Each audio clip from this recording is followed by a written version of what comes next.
Austin 316 says I just whipped your... Stone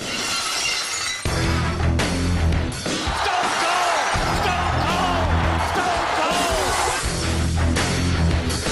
You sit there and call yourself the gorilla, yet you hee-haw out here like a jackass. What? I said shut up. You can kiss my ass. Kumbaya, my lord, kumbaya. What? And that's the bottom line, because Stone Cold said so.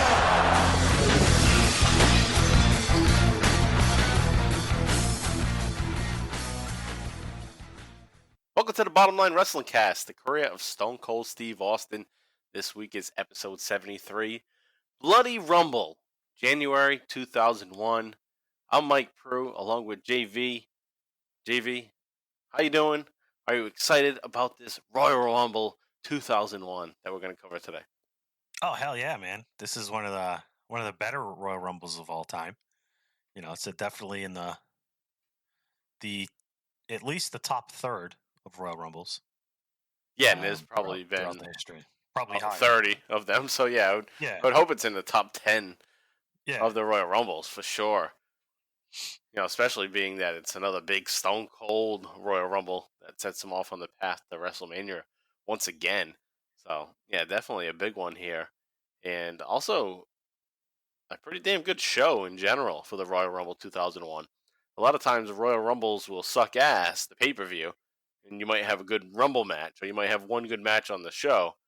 But this one is pretty well put together, in my opinion. So that's going to be our focus today on this episode, is to just talk Royal Rumble. So we're not going to get into Raws or SmackDowns. Maybe a little bit in the Attitude Era updates leading up to the Royal Rumble matches. But it's mainly focused on Royal Rumble 2001 today. So yeah, so some good shit coming at you. And it's also a little different than usual because we're going to have a watch-along in this episode. Usually we would do the watch-alongs as its own special edition standalone. But we're going to talk about Royal Rumble, the pay-per-view, and then we're going to go to the match, and we're going to do watch-along style. We'll talk about the undercard and the build-up to it, and the matches that go along with that. So, a little different format than usual, but it's chronological, and we're just focusing on this one day, January 21st of 2001. It's the Royal Rumble. All right, so with that said, before we get started, I do want to give our plugs, and you can follow us on Twitter at BottomLineCast. You can follow me, Mike Prue, at MPRU83. You can follow JV at John Van Damage with an H, John Van Damage. And also follow our YouTube channel. And you could be the 13th subscriber on the YouTube channel. It's funny that somebody tweeted at us. I think it was Joshua Stearns, who I think we mentioned last episode. Joshua Stearns is our 11th subscriber, and he tweeted out to us, "Your 11th subscriber to the YouTube channel." That was awesome. So it's like, cool, he fucking knows which number he is. So if you want to be number 13, lucky or unlucky 13, go ahead and click subscribe to our YouTube channel at Bottom Line Wrestling Cast. And also, new, and anybody that listens, we want you to join this, and it's our Facebook group.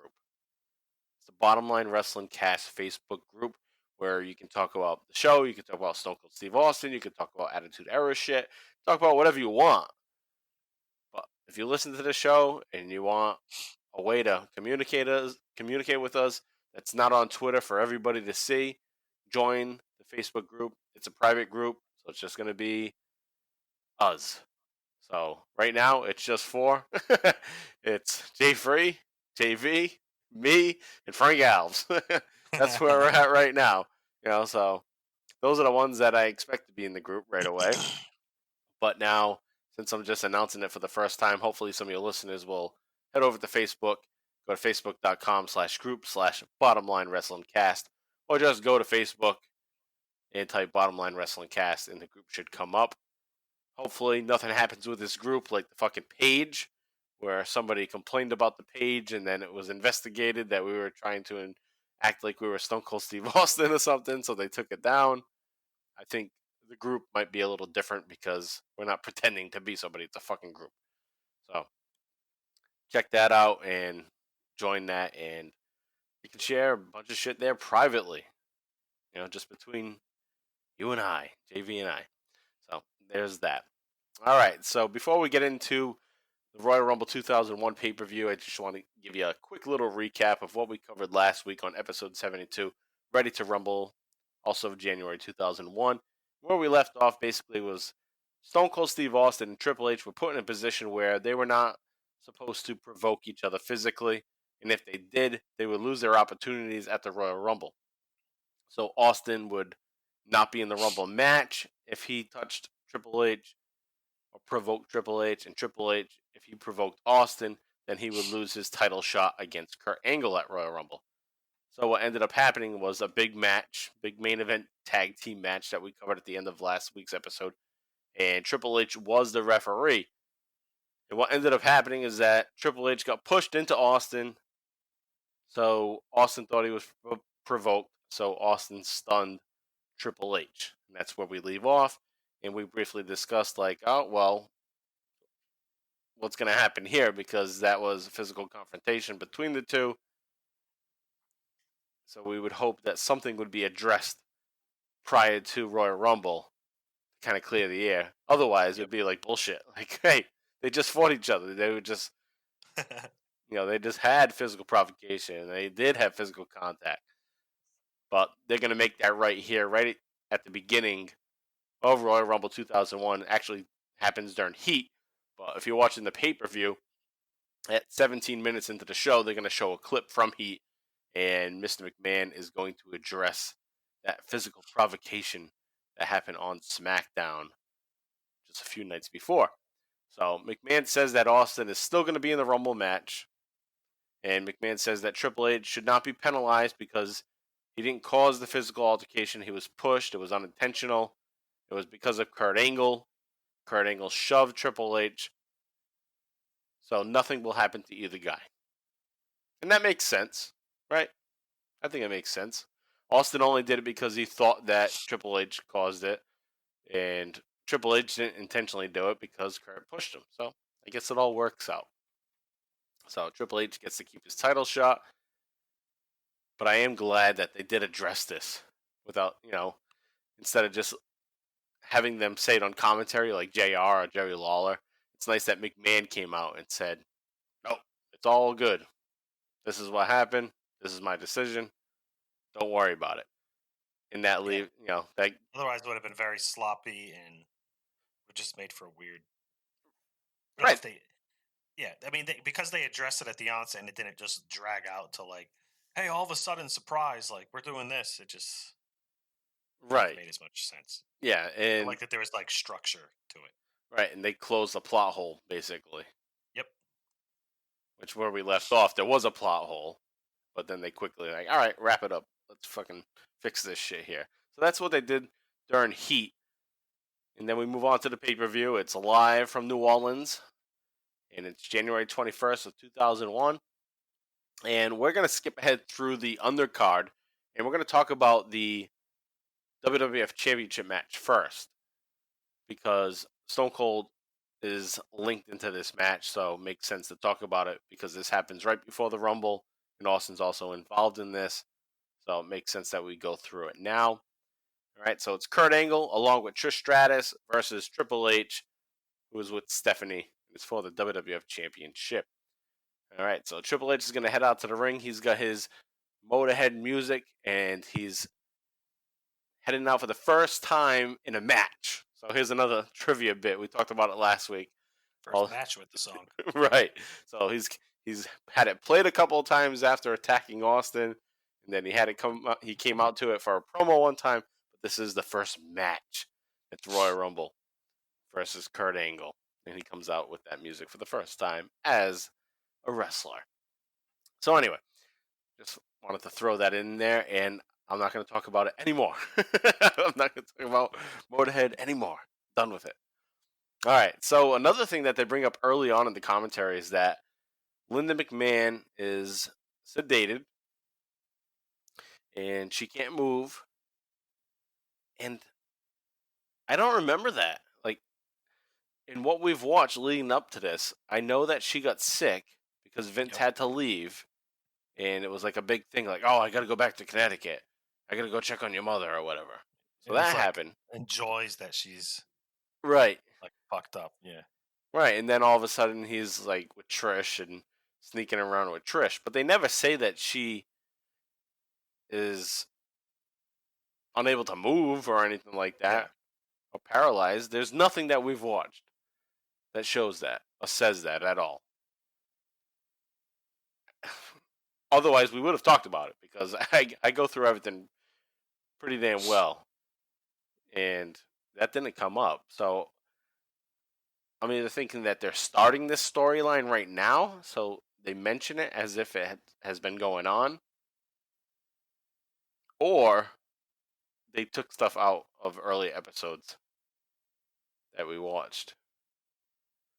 My only reason for thinking that is maybe they wanted to cut some shit out because Linda was part of the Trump administration for a little while, and it probably didn't look good.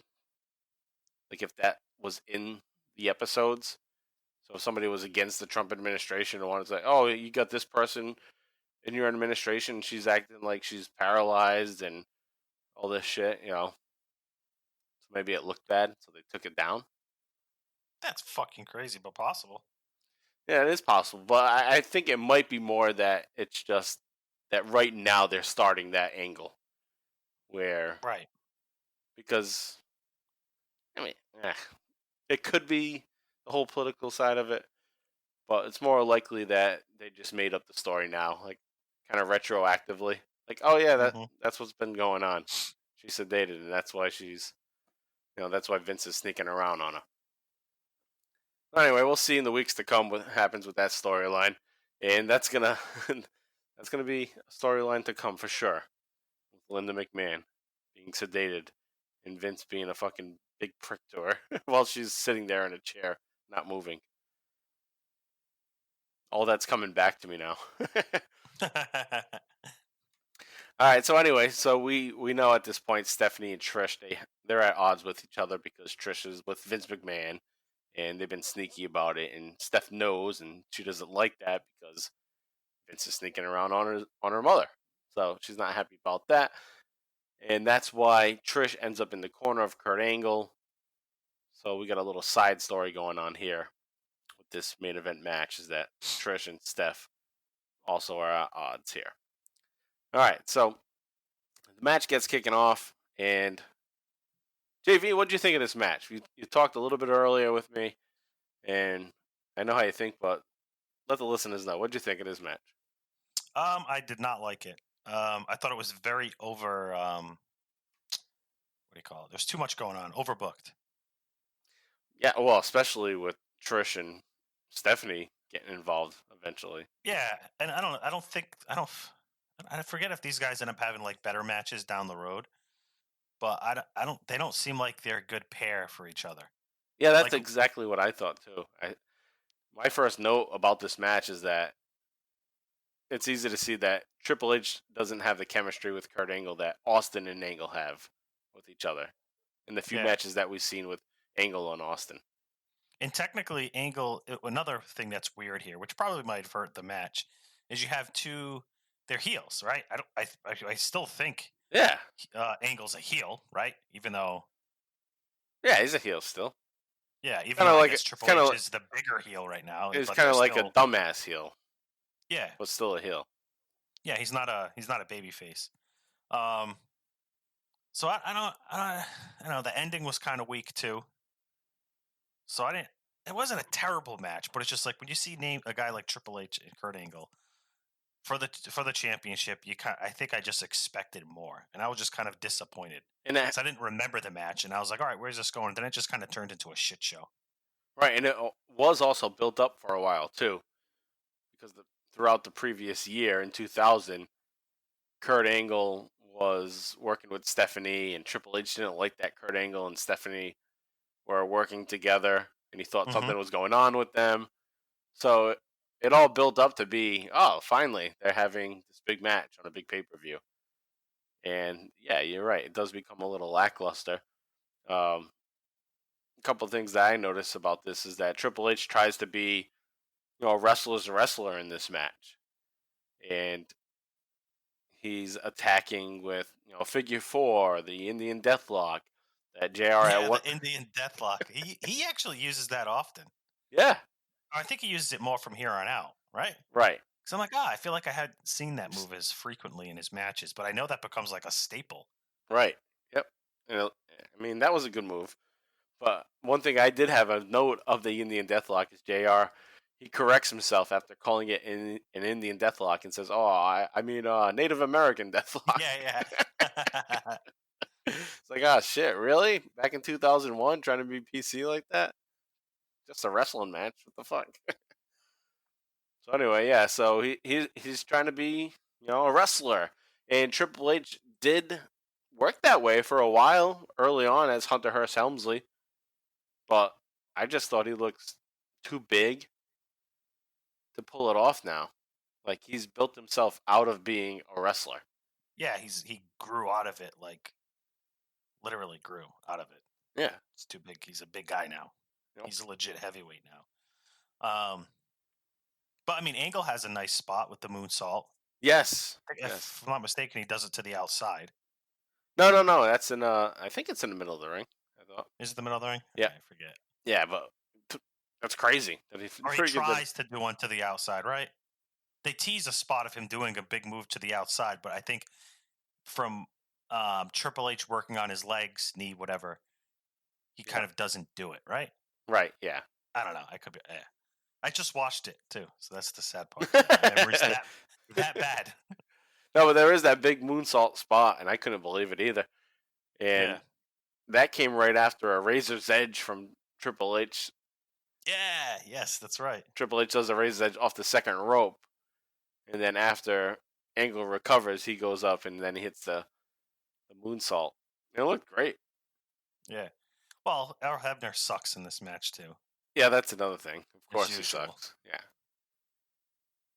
So there was one spot where Triple H goes for leverage, grabbing the ropes, and Trish is right there, and she dives into the ring, basically to alert Earl, like, I'm here, I'm here in the ring, like, you need to like tell me to get out, and he doesn't even notice.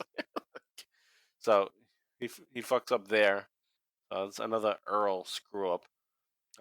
At that point, Stephanie comes in and pulls Trish out of the ring, and then that's when they start fighting with each other, and they fight onto the Spanish announce table. So this is when it kind of gets overbooked, as you were saying before. But this is when the crowd gets actually interested in the match. That's true. Trish Stratus is involved now, so that kind of right. Because I felt like the match was flat for the crowd. Yeah, it was. Like once it started. No, it was because they were trying to have this wrestling match. Yes. And I like the idea of it because I like when Angle does it, and I like the matches that he had with Austin where they're able to pull it off. And I appreciated the attempt from Triple H to do that. And I had in my notes, I wrote, I like the storytelling, but I don't believe the author. Yeah. Well, he kind of slows it down himself. Triple H is kind of his own worst enemy in the match. Angle likes to do suplexes, slams, stuff like that. Yeah. And more grapple style, like transition wrestling, I guess, where Triple H kind of slows it down and he does more holds. Right. And the holds just kind of take away from the type of match that Angle's trying to have. Yeah. Like they don't transition from hold to hold well. Right, because Angle's quick paced. Whereas I think Triple H goes into those holds to kind of discuss things more. Yeah. Plan things out instead of going more of like a freestyle that Angle likes to do. So yeah, that's a good point. That does kind of show us a difference in the two matches, Angle Austin as compared to Angle and Triple H. But yeah, so back to Earl for a little bit. And a couple of things I had about Earl is that at one point Triple H tosses Angle out of the ring, and then Earl Hebner leaves the ring to check on Kurt Angle. And that's one thing that always pisses me off is why is the ref getting out of the ring? You should be in the ring giving the count. You don't need to go out of the ring to check on somebody. So Earl is out there. He's trying to help Kurt Angle up. And then Triple H goes to hit Angle from the apron, but Earl Hebner is in the way, so he gets knocked down. So now the ref's knocked out outside of the ring when he shouldn't have been outside of the ring in the first place. Yeah. So this gives Triple H time to start to get brutal on Angle. Triple H climbs to the top rope, sets up, but Angle runs to the turnbuckle. This was great. Kurt Angle runs to the turnbuckle and then arm drags Triple H off the top rope into the center of the ring. Angle goes for the cover, but Earl is still fucking outside of the ring. But that was a cool spot when Triple H is getting up to the top rope and then Angle just runs and freaking arm drags him down. Oh, yeah. Good shit. Angle goes to help Earl up so that we can get this match going. Triple H follows and slams Angle into Earl, so he's out again. And he hits his head into the steel steps. Triple H grabs the belt to hit Kurt Angle. Angle's going to kick Triple H and hit him with a belly-to-belly suplex. Angle grabs the belt, goes for Triple H. Triple H kicks Angle in the gut, then hits the pedigree. And the crowd seemed pretty excited at this point for Triple H to get the win. So there's still some hangover of people that like Triple H when he was a babyface, because it wasn't that long ago. They only turned him back to babyface because Austin's back. And that's why we got that whole angle where Triple H was behind the fucking car hit and all that. So from there, Triple H is about to grab Earl Hebner to get him up because he just hit the pedigree. He wants to win. But Stone Cold comes out. Stone Cold runs out. And I guess this is probably another one of your points of this match being overbooked. Is that now Stone Cold's out here again. But I guess it makes sense because Triple H cost Stone Cold the title a couple weeks back on January 8th against Kurt Angle. So now Stone Cold's trying to prevent Triple H from getting the title too. So Stone Cold lays into Triple H, tosses him into the ring, nails him with the championship belt. And this is where I go into a little rant here for a second. Championship belt. Championship title. Championship. That whole fucking thing. That whole debate and what it's called and what Vince McMahon likes it to be called. So I call it a championship belt. It's a championship belt because that's what it is. It's a championship belt because that product is a belt. It's not a title. A title is a name. Title's like, I'm Mr. Pro. The title is the WWF Champion. That's a title. The President of the United States. Emperor Palpatine. That's a title. That's what a title is. A title is not a belt. A title is a description of the person that holds a championship. And a championship is also not an item. A championship is a bout or a match to determine a champion. That's what a championship is. So that's what annoys me with the Vince McMahon logic of, oh, we can't call it a belt. That's what it is. If you don't want it to be called a belt, then don't have a fucking belt. Have a trophy. Or don't have anything. Because it is a fucking belt. That's the award. That's the physical object. That's what people want. People want to win the belt. They want to be the champion, but they want that belt. That's the prize that they get, is the belt.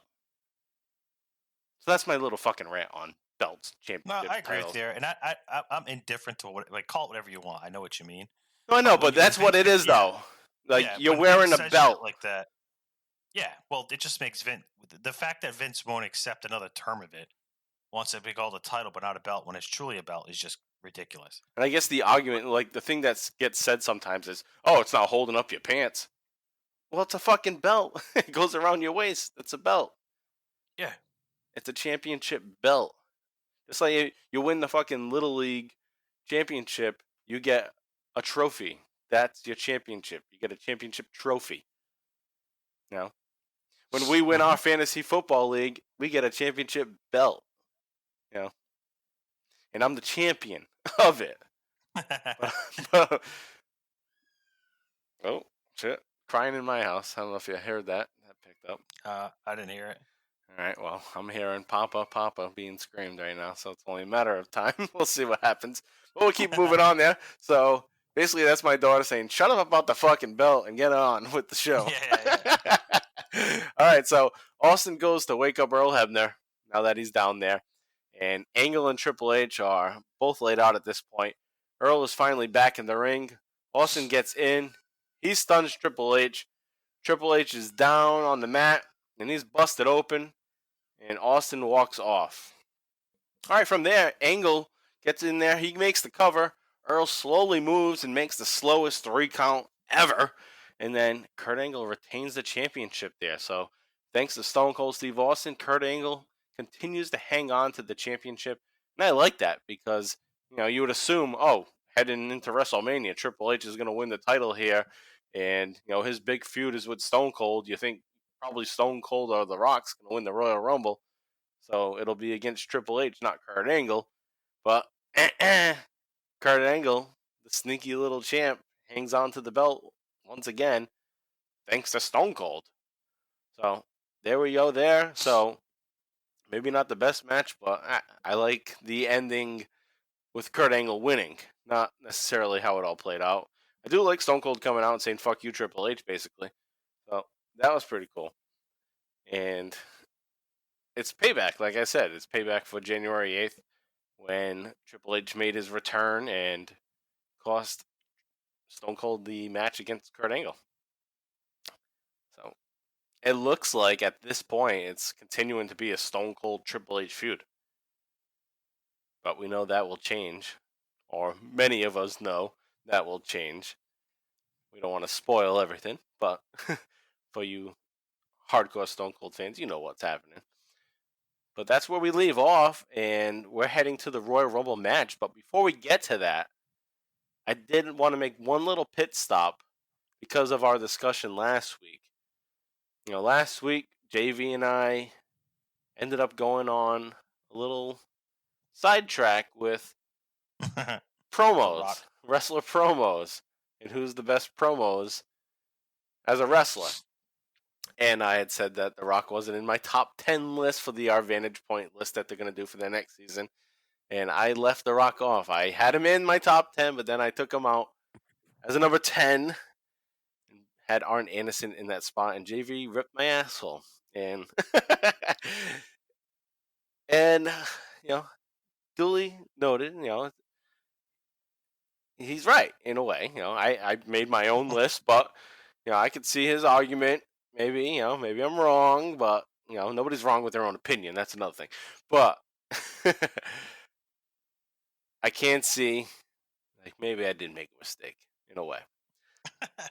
and even looking back to, it's like his stardom came about because of his promos. Yeah, I mean, dude, Arn Anderson isn't ahead of The Rock on anybody's fucking list. Nah, I know. So I don't. Opinion. I get there's opinion, but then there's a fact, and that's what. Yeah, you nailed it. We didn't even mention that last episode. It's like right. That's what The Rock built his career off of. Right. He became The Rock. He was Rocky Maivia. He became The Rock and a star because he started cutting promos.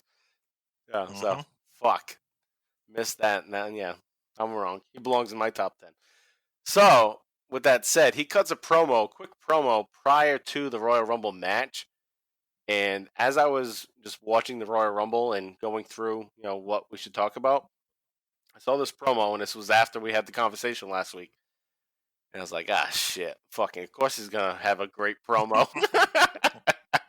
So he has this quick, great promo. And I'm just like listening to it. I'm breaking it down. It's like, wow, this is so well structured. Broken down like he was a professor of a promo class and how to teach a fucking promo.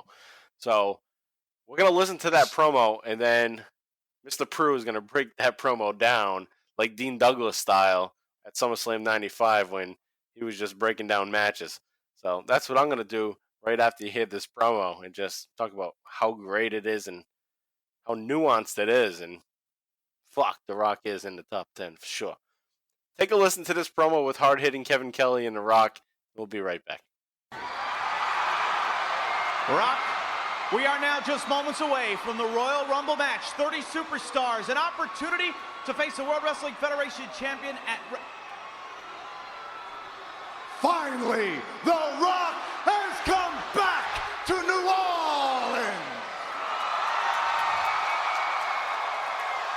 The Royal Rumble 2001, the biggest Royal Rumble in history. All shapes, all sizes, all colors. It's so fitting that we're right here in New Orleans because the Royal Rumble 2001 is like one big pot of jambalaya. All shapes, all sizes, from Crash to Rikishi, Kane to The Undertaker. And speaking of Kane and The Undertaker, everybody wants to ask the question, are Kane and The Undertaker together? Are Kane and The Undertaker together? Well, quite frankly speaking, if Kane and The Undertaker are together, then every man is going to be in trouble. But The Rock is sick and tired of asking that question, answering that question. Is Kane together with The Undertaker? Is The Undertaker together with Kane? Kane wants to buy The Undertaker a box of chocolates. The Undertaker wants to tickle Kane's big red nipple. Who cares what they want to do? Because the fact of the matter is this, The Undertaker and Kane, they're going to be together tonight, all right. Together, getting both their monkey asses kicked right over the top rope.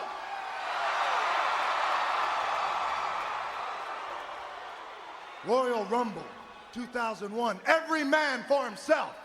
It could come down to anybody. The Rock and Bull Buchanan. The Rock and Perry Saturn. It could even come down to The Rock and Stone Cold Steve Austin. All the possibilities, they're endless. The results will still be the same. Is that The Rock walking down the people's aisle, getting in the ring and body after body after body over the top rope, whipping ass all over the Big Easy on to WrestleMania. If you smell what The Rock is cooking. All right, so there it is. Quick little solid promo, good promo from The Rock. Kevin Kelly kicks it off, tells him, it's minutes before the Rumble match, and The Rock is going to cut him off right away. This is also the time period where The Rock is calling Kevin Kelly a hermaphrodite. So that's an ongoing joke with this particular interviewer.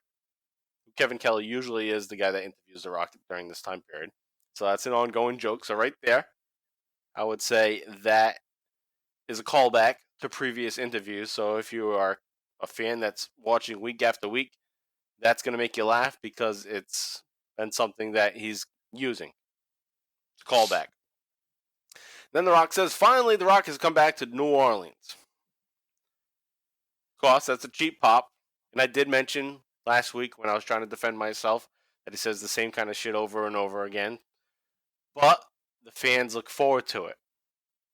The fans are looking forward to him saying, finally, The Rock, because they want to sing along. Yeah. They want to do it.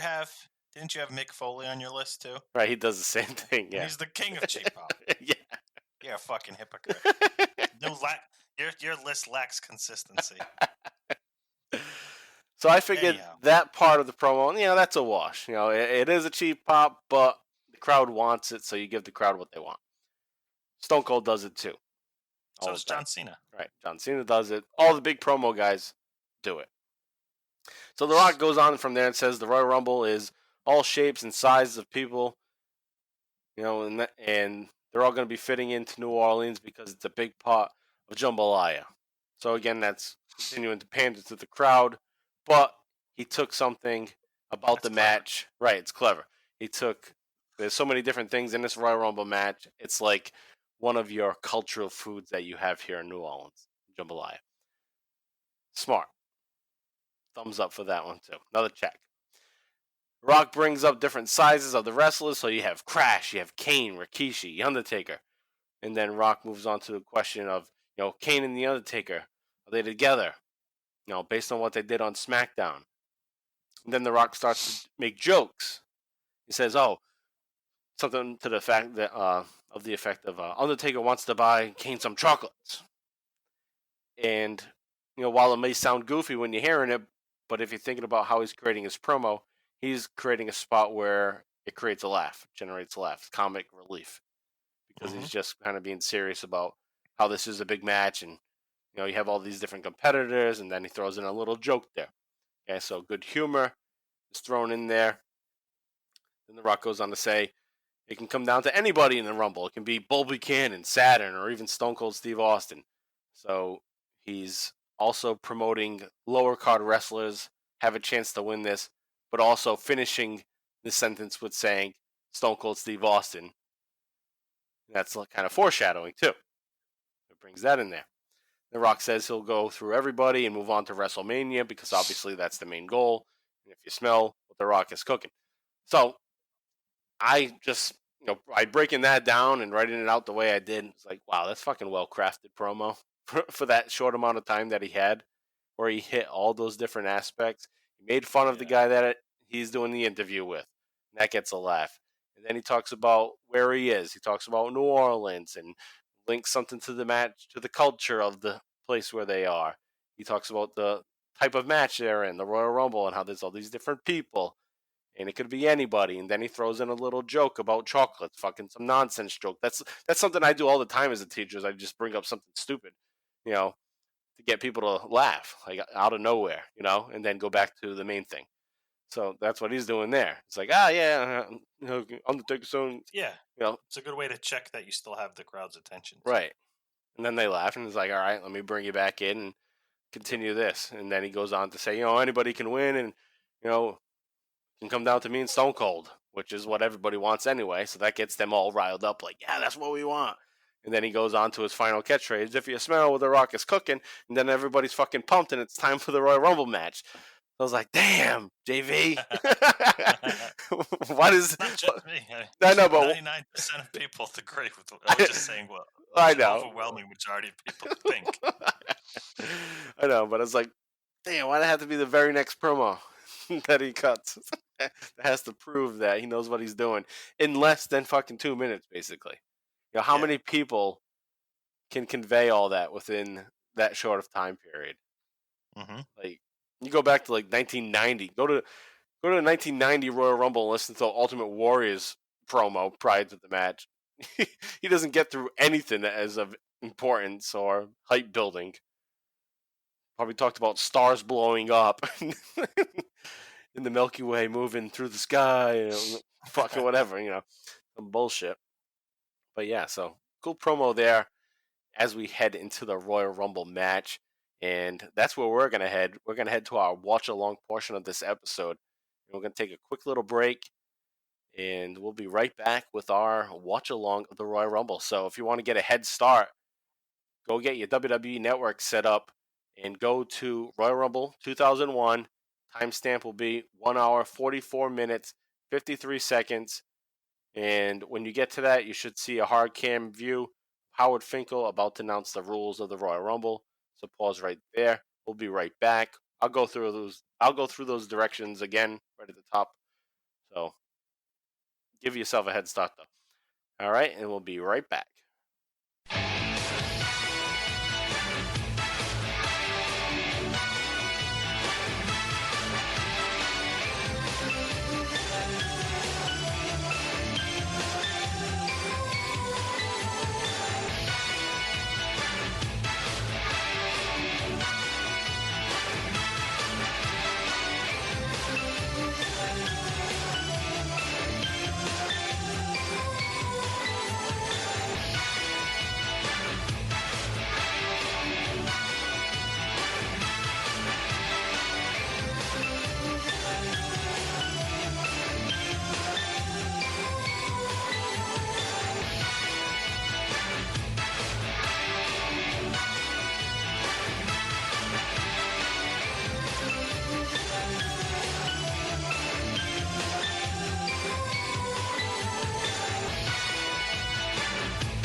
All right, and we're back, and it's now time for the Royal Rumble. So we're going to get you guys set up on your WWE Network with the timestamp of 1 hour, 44 minutes, and 53 seconds. What you should see in the ring is Howard Finkel ready to make the great announcement that it's time for the Royal Rumble and give the rules. So that's where you should be at. You should see a Chelsea. Doesn't look like it's spelled correctly, but whatever. Chelsea. Clessy? Yeah, Clessy. Yeah, there's no H. But they should, yeah, it should be Chelsea. I don't know. Who the fuck's Clessy? Whatever it is, there's a sign, Clessy 316, down at the bottom left, and it's just really the timestamp. If you're on the network, and you scroll to the different checkpoints or whatever the fuck you want to call them, that's one of them, 144.53. So take a second there to get ready. If you need to pause us, go ahead and do that. And when you're ready, click play, and we'll be right here for a countdown. All right, so I'll count down 3 down to 1. When I say play, click play. 3, 2, 1, play. Howard Finkel. Rest in peace, man. It's nice because at this time he's not really around. You don't hear him often. And he just passed away, so it's nice to hear his voice again. Yeah, that felt good. Actually, let's lay out for this and listen to Howard Finkel. After all 30 have entered, will be declared the winner and will go on to face the World Wrestling Federation champion at WrestleMania. Uh-oh, here comes number 1. All right. Number It's 1. no time champ quick. Timestamp. 1:45:44, 45, 46. Yep, we're dead on. I figured interrupting you about Jeff Hardy wasn't going to be... Yeah. It's kind of a... I mean, obviously he goes on to have a great career, but to come out at number 1 tag team wrestler, Yeah. doesn't do it for me. It's like watching now and then you see, like, Jey Uso come out, you know? Ugh. Or Jeff Hardy now, because he was a tag team wrestler. It's Bull Buchanan. I like Bull Buchanan, but Right to Censor sucks. And what a way to start off the match is having that annoying music play. Yeah. Right to Censor music. It sucks. Well, they're definitely keeping the crowds quiet to start the match. Yeah, nobody's excited. They're gonna No build one has up signs in the air. They're gonna build up the excitement. Yep. Because we know it's all about the Rock and Austin in this match. Nice sell there by Hardy on that Yeah. leg kick-ups from the clothesline. Well, lariat.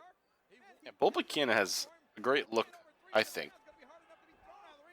Big, strong. I mean, his outfit sucks. But Yeah. Like you said, it's the gimmick that's... right.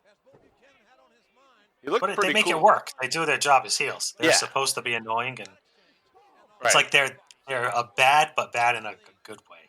Not like Right. the bad way, like get off. I They played agree. their role well so far in the past 12 months.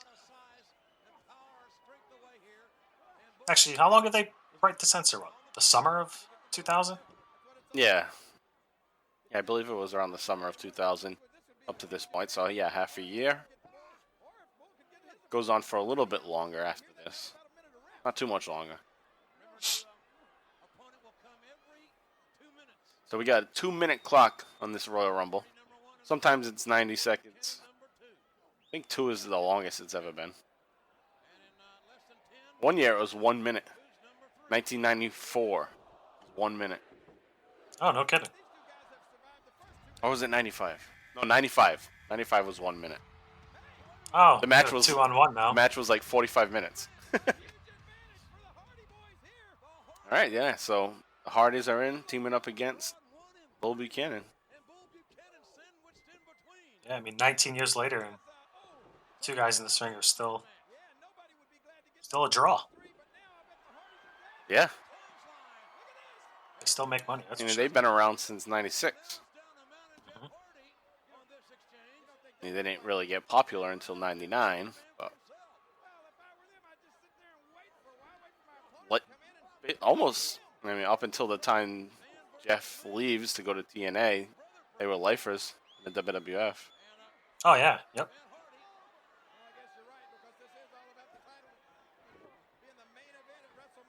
Those pants. What's all those pockets? Yeah. Way too many pockets. You carrying Legos? 1, 2, 3, 4, 5, 6. You got 6 pockets there. No. I have a hatred for cargo anything in public. I did like cargo pants and shorts back in high school. Oh, me too. Right around this time, actually. Yeah, exactly. A year or two earlier, more, I think.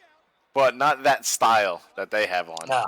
And I also hated I'm guilty of having at least a pair or so of jeans or pants that the threading was on the outside. So you could see the outline of the threading. Yep. That doesn't age well. That looks like shit. You know what the thing was? I had those type of pants, but I had those type of pants that you bought them at JCPenney. Yeah. They have like the Hot Topic brand on. A little bit more darker. Yeah. I was still like, Sunday Flyer fucking fresh. All right, so we got Farouk in the ring now from the APA, and it's just been tag team wrestlers in this Royal Rumble, which just screams none of these guys are going to win. So let's get to the damn singles. You didn't think Ron Simmons was going to win here? Ooh, a little botch spot there. Jeff tripped on Matt's back. Adult me, if I was watching this, like I'd never seen it before, and just following Farouk's career, I'd be like, oh, they need to turn him back to Ron Simmons. Yeah. That's what people would say on Twitter about Farouk. Oh, definitely. Sure. Yeah, I'm sure at the time if your dad was watching this, that's what he would say. Yeah. Oh, my dad was a big Ron Simmons guy, too. Right. My dad liked him. Oh, and there he goes, just like that. Fucking dumped out. Damn! Yeah. He's just started to say damn at this point, too. It was a promo. Yeah, so I was going to say 2001 this has to be the year APA kind of... Yeah, that's where they get a little bigger. Get a little more grounded. And he stays as Farouk, right? Or does he ever become Ron Simmons? I forget. I think he's Ron Simmons when he's retired. Like yeah. And he just makes his little comebacks every once in a while. Damn. Yeah. Ooh, that was clean. All right, who's this now? Drew Carey. Drew Carey is here. And, I mean, basically what happens here is that Drew Carey is forced to be in the Royal Rumble or gets convinced to be in the Royal Rumble by Vince McMahon because Vince walks in on Drew talking to Trish Stratus because Stephanie sent Drew to go talk to Trish in the hopes that Vince was going to catch Drew talking to Trish. And Vince was mad, so he took away the spot from D'Lo and Chaz from Lowdown to be in the Rumble. Yeah. They won a match on the pre-show to be in the Rumble, and they had to decide between themselves who was going to go in. And then Vince comes out and says, well, you guys aren't in it anymore. Drew Carey's going to take your spot. I remember this. This is funny. All right, so there's Drew Carey. And wasn't The Undertaker, like, choke slam him or tombstone? I don't know if he's going to be in that long. We'll see. I don't remember.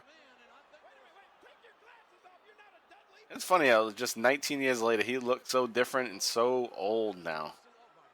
And at this time, he's probably late 30s. Price is right now. Yeah. Right. Yeah, Price is nice. He's gradually turning into Bob Barker. Yeah. Like his look is like Bob Barker. You know, I was a hater when Drew Carey got the job. Now he feels like the guy now. He does. He does seem like the guy. It's tough to replace an icon, but I guess after a while you forget. Yeah. Same thing that's going to happen soon with Jeopardy with Alex Trebek. He's going to go eventually, you know. He has cancer. Pat Sajak. And Pat Sajak has to go soon. And what's going to happen is it's obviously going to be somebody. It's obviously going to be somebody we're aware of that's going to replace them. So it's going to feel weird at first. You know? Ryan Seacrest. some comedian. I hope it's Steve Harvey that replaces Alex Trebek. Imagine that. That'd be funny. He's great on Family Feud. But anyhow, I think. Yeah, Kane. You know what I think though? Who should do it? Is, and this is from Saturday Night Live. They have Black Jeopardy, and Kenan Thompson is the host. Yeah. He'd be a great host. That'd be awesome. I can see him doing it like legit too, and being funny too. He's smart. Most comedians are pretty intelligent, I think. So that's my vote for Jeopardy. It's Kenan Thompson. I like it. But yeah, here's Kane. So this is what you were thinking. Kane's gonna choke slam him or throw him out of the ring, not Undertaker. Oh, all right. This isn't how. But I don't think he takes a bump. Pretty sure he doesn't. Let's see what happens here. Maybe he gets clotheslined though over the top rope. I guess I partially remember. What's that? I guess I partially remembered this. It's the wrong guy. Wrong brother. Yeah. Sticks his hand out to shake Kane's hand. What kind of shoes does he have on? Those are horrible. You would think they would be Adidas because he has a whole Adidas jumpsuit on. Is it a $100 bill? Oh, a few bills. Kane says, "No, I don't want your money." Slaps that out of his hand. Oh, he's got him by the throat. It's Raven. There comes Raven. Oh, Raven saves the day, so Drew Carey doesn't have to take the choke slam. Oh, look at Drew. He's like, "See ya." Over the top rope and out. Oh, shit. He eliminated himself. That's pretty funny. Yeah. Oh, he didn't take a bump. You're right. I mean, it has to be pretty funny because this appearance is what got him into the celebrity wing of the WWE. Wing of the Hall of Fame. Right. That's why I probably remember it, because it was recent, wasn't it? Yeah, it was a few years ago. So, yeah, they probably showed the clips again. Yeah. That's a good appearance, though. Yeah. I like it when they take bumps. A little bit more respect for them. Whoa. That was poor, yeah. poor move there. It's like these fucking hammies give out. Supposed to be a sidewalk slam. Could barely get it. Fruit punch Gatorade under there. I mean, I guess it was intended to get him to that spot and roll out because he's using these weapons that have been placed there. The fire extinguisher, now the trash cans.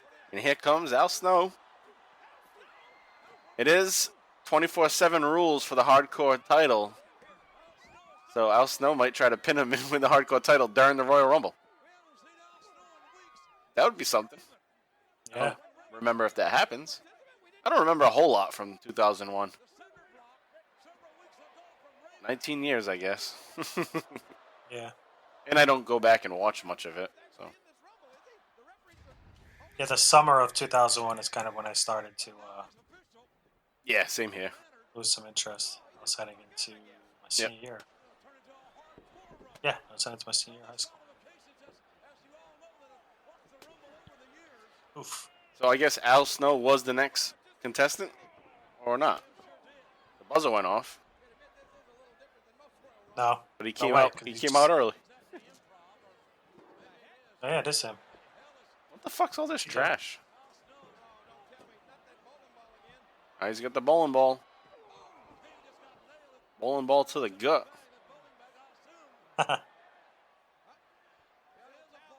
Oh, there actually was a ball in there. I wasn't sure if there was going to be a bowling ball. Oh!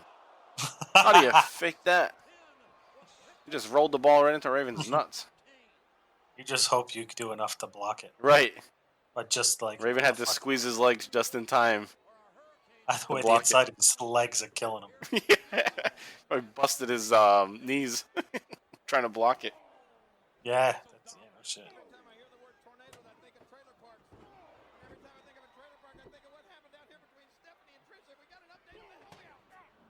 Oof. Hit him again, Ravenstein. Hit him again! Man, they're going to town on Kane. Al Snow and These Raven headshots don't happen today.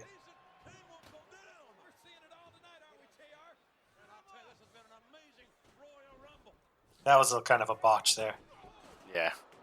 There's been a few botches in this match already. It's got to be hard for Kane if he's in trying to call spots with a fucking mask on. That's true. Since we're all wearing masks these days, Yeah. I feel like I don't even know what I'm saying with a mask on. Yeah, I feel like nobody can hear me either. Oh, Terry. Terry coming down with Perry. Perry Saturn.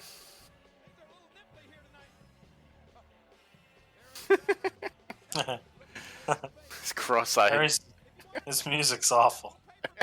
It's so generic.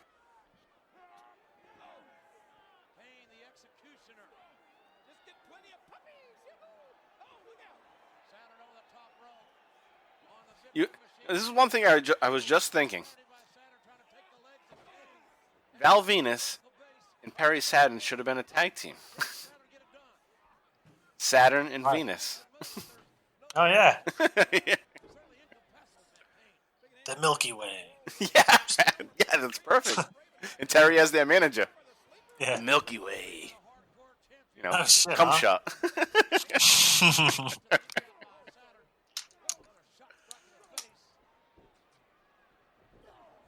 That'd have been Shot awesome. right to the face. Wow, press slam.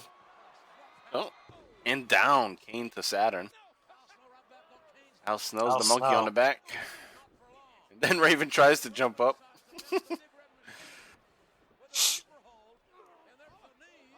They're all going after Kane, all three. Snow, Raven, Saturn. All three guys, ECW guys.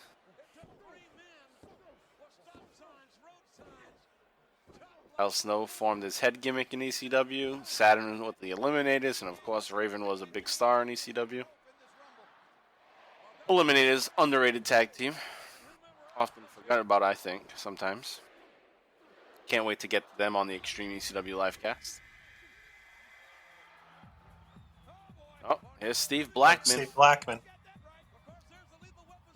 So essentially right now we have a hardcore rumble going on. Now this is kind of unprecedented at this time. To have just weapons all over the place in a Royal Rumble. But that's what people loved in 2000, 2001. I hope they eventually clear this shit out of here and make it more traditional. Blackman was a good worker, right? Oh, yeah. Just no personality. Like Yeah. Ken Shamrock Light. Right. And even Shamrock didn't have much of a personality either. Yeah, exactly. Ken Shamrock's personality was get mad, scream, and beat up the referees. Yeah. That's all he did. All right, so we are 10 contestants in at this point. Steve Blackman was number 10.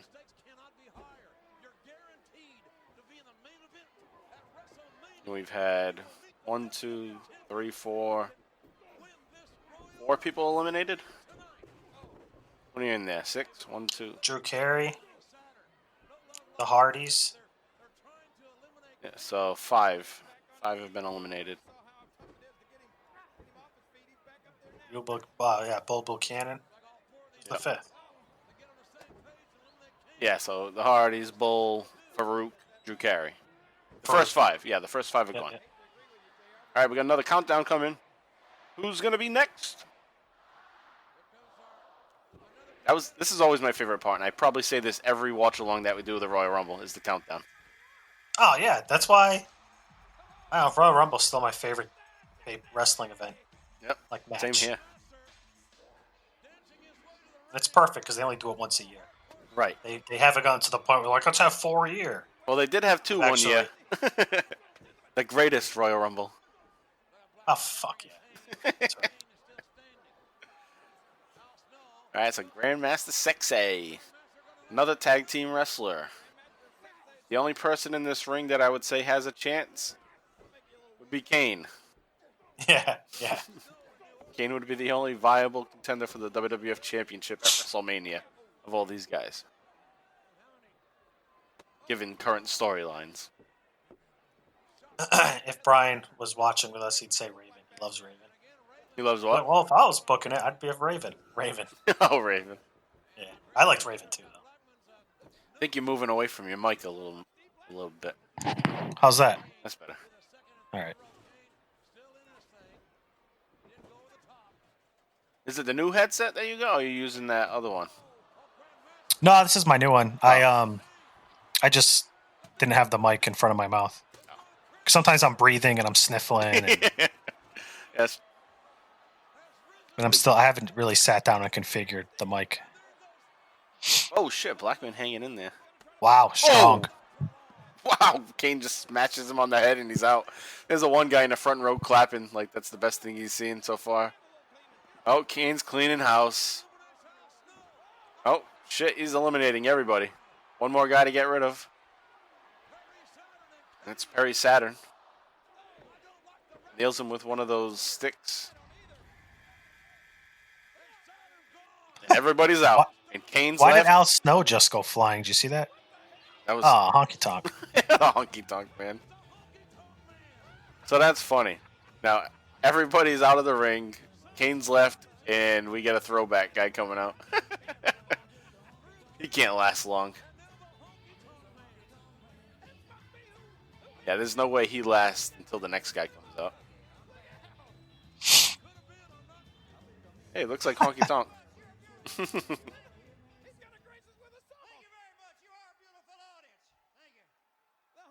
Now he's true heel. Yeah, he is. He's good. Honky Tonk Man's legit. He just pissed people right off.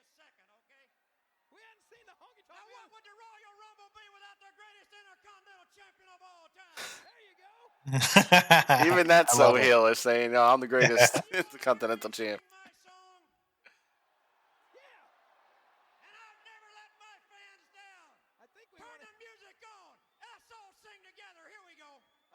Oh, this is great.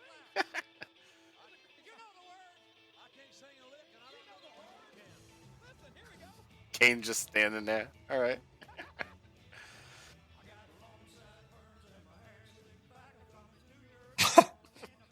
This is lyrics. I'm gonna do your town in a pink Cadillac. Cocky, I'm bad. Here we go. Oh, he's kind of sad. Not everyone knows the lyrics. You could tell. Yeah. What the hell? Nobody remembers me. Kane smashes the guitar. That's awesome. Those guitars are so cheap. You know, another heelish thing that I've noticed is going back and watching some older wrestling. Like, literally before we started, I had Primetime Wrestling on, and it was a honky tonk promo. And I've started to notice at the beginning of every promo, he strums his guitar out of tune. Like, and it's just like on purpose, like, I can't play the guitar. But he thinks he can. So just like one other thing to irk you. Like, like I can't even fucking play the guitar. Right, but here's the real star. Here's the real guy with the sideburns. And that's The Rock. And now this looks like a new Royal Rumble has just started. So for the first 10 or 11 people that came in, they're all gone, and now it's two big stars, Kane and The Rock.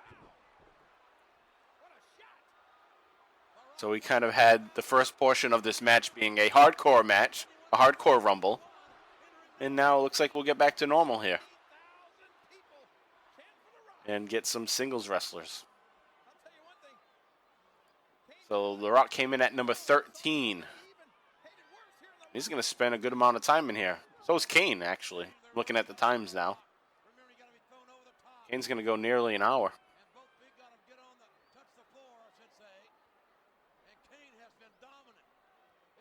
Kane has been dominant. He's got at least, 4 eliminations? 5. Does he get credit for the Drew Carey one? No. Is he the last to touch him? No, they don't give. I'm looking at the list, and Drew Carey eliminates himself. So Kane eliminated 1, 2, 3, 4, 5, 6. 6 so far. Raven. Damn. Al Snow, Saturn, Blackman. Big boot. So I know he has the record at one point. I don't know if this was the Rumble he sets it, but we're going to find out. I think it is. But yeah, we'll see. Oh, right to censor. Oh, got to hear that music again. We're going to hear it a bunch of times, and that's even, another added thing to hating them, is that there's so many members that come out. You got to keep hearing their music. It is good. Beating up his former Nation of Domination. Yes, you're right. Kama. Remember? And is he out just like that? Oh, shit. What a payday, though, for some of these guys that are in there for 30 seconds. You know, Yeah. They're going to get paid. They're not getting paid based on the time. They're getting their appearance. So, Godfather probably just waited there. You know, all right, it's my time. Now he's going to go back and drink some beers and watch the rest of the match. Or get the fuck out of there, maybe. I know if I was a wrestler, this would be one that I would be watching backstage. I'd be watching. I think I would. I mean, it's the one I watch every year. It is the big show. No pun intended. The big show's not here.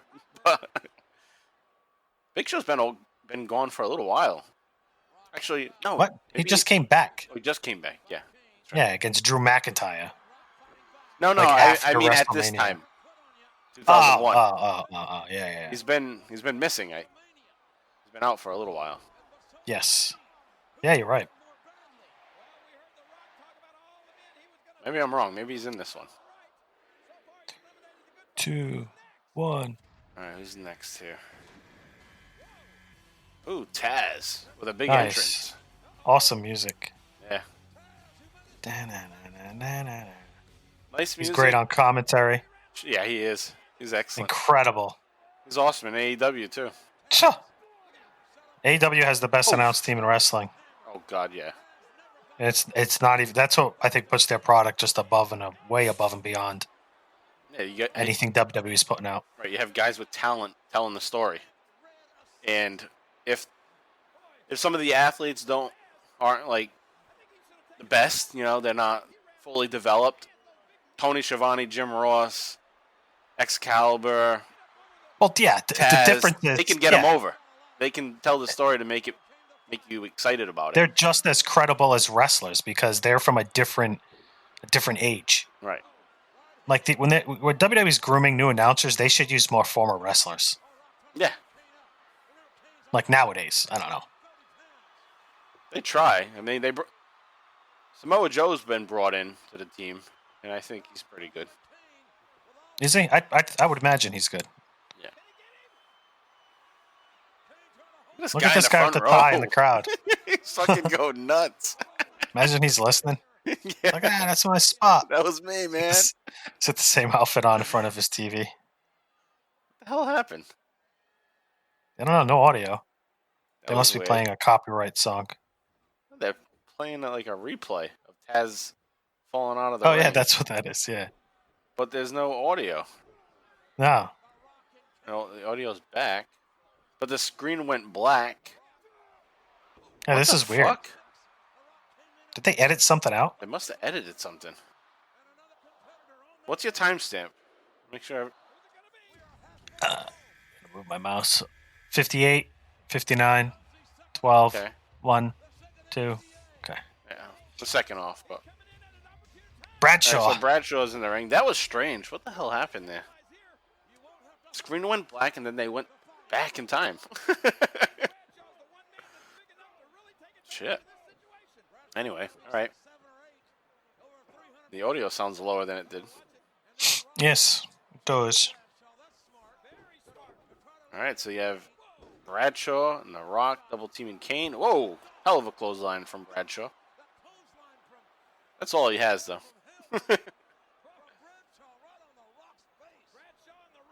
And Bradshaw is number 16 into the match.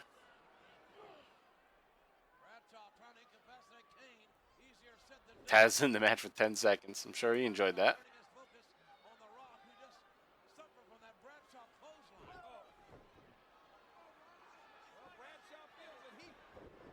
Where's Kane? I don't know. Roll out of the ring? There he is. He's in the Oh, corner. there he is. He's regrouping.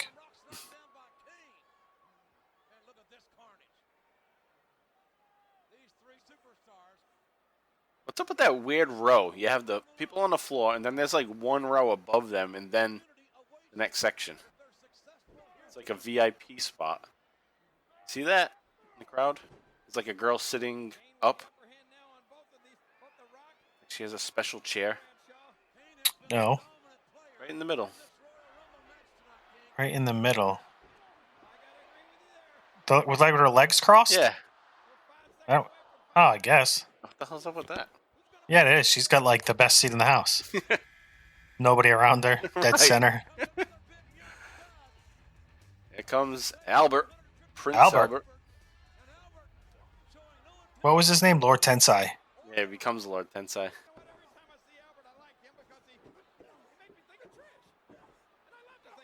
When does he become Tensai?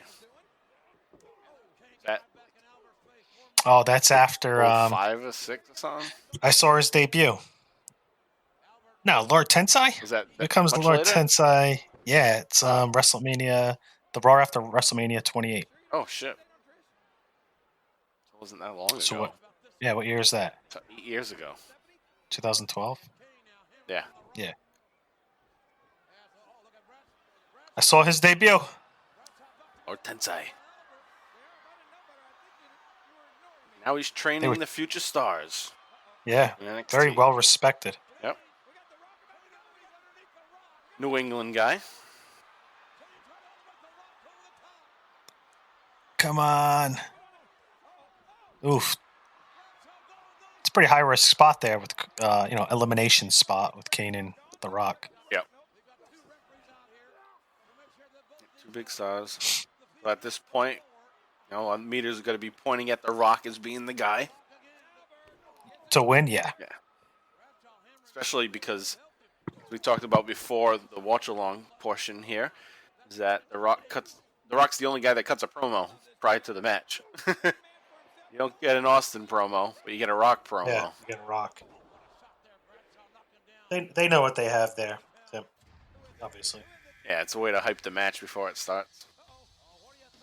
Was this hardcore? Yeah. Jacked. He is. I always liked hardcore, Holly. Yeah, I liked them in this gimmick at this time. It makes sense. I didn't like him as Sparkplug, Harley. No. Sparky Plug. Thurman Sparky Plug. Bob Sparkplug Holly. He had so many different iterations of the name Sparky Plug. Oh, yeah. And then he's Hardcore Holly. And then you have Crash Holly. Now, with the scale. Yeah, with the scale. But think of it, like the history of the Hollies. Holly is a race car driver, and his cousin is Crash. Yeah. He crashed a car,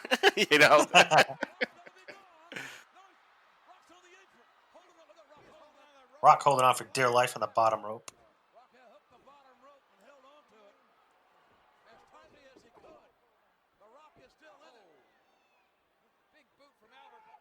Ooh, hell of a boot from Albert. Ooh. Knocked down Kane. That was nice. So 5 guys in the ring at the moment. And we are at number 18. Hardcore Holly was number 18.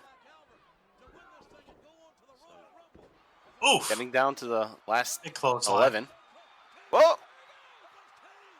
Rock's almost eliminating Kane here, but Kane's holding on. Oh, he's going to roll back in. All that weight Kane has to hold up. Crazy. It is nuts. It's crazy the amount of mistakes that can happen in a Rumble match. Oh. Kate Quick. R-Truth. Yeah. These guys. Getting rowdy. We aired their rap a few episodes ago, did we not? Yeah. I'm trying to do some things and move some things. Get rowdy.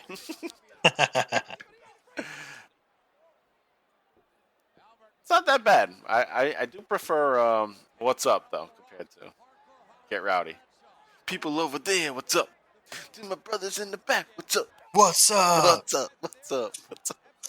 That's one of the You best. could do with this, you could do with that. What were you going to say? No, the what's up is just better. Yeah. I wasn't saying anything. How's my mic sound? Good still? Yeah. All right. K-Quick literally wears the same thing as R-Truth. Yes. Same gear. When does he change his name? 'Cause I remember him as K-Quick, obviously, but... Well, he leaves. And then I forget He what year he back comes as back. R-Truth? Yeah, and then he comes back as R-Truth. Because he goes to TNA, right? Right. And Now he's a lifer. Is he just Ron Killings in TNA? I believe he was just Ron Killings. He was an X Division guy, wasn't he? Yeah. He showed up there or something. I did watch some TNA. Yeah, I've watched some, and I recently, past 6 months or so, I've gone back to watch them because I got their network, which is pretty cool. They have all the pay-per-views, all the TV shows. Oh, that's right. I remember you trying to sell me on that. Yeah, Impact Plus. Yeah. What are they paying you? It's I'm paying them.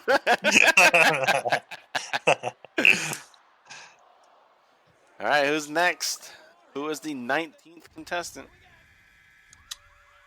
Oh, the 20th contestant, rather. And it's more right to censor. It's Val Venus. Again. It's the third time, right? Third time. So Bull. Godfather. Yeah. The Good Father.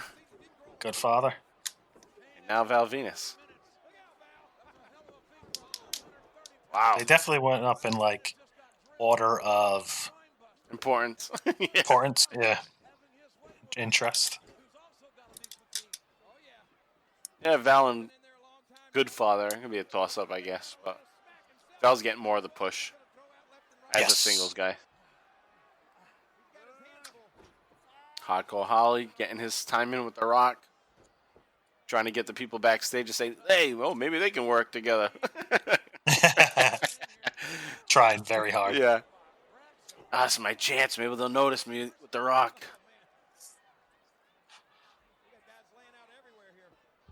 I know. Rings 1, 2, 3, 4, 5. 1, 2, 3. 7 people in there? Did I count? Yeah, it looks like 7. 7 big guys. Yeah.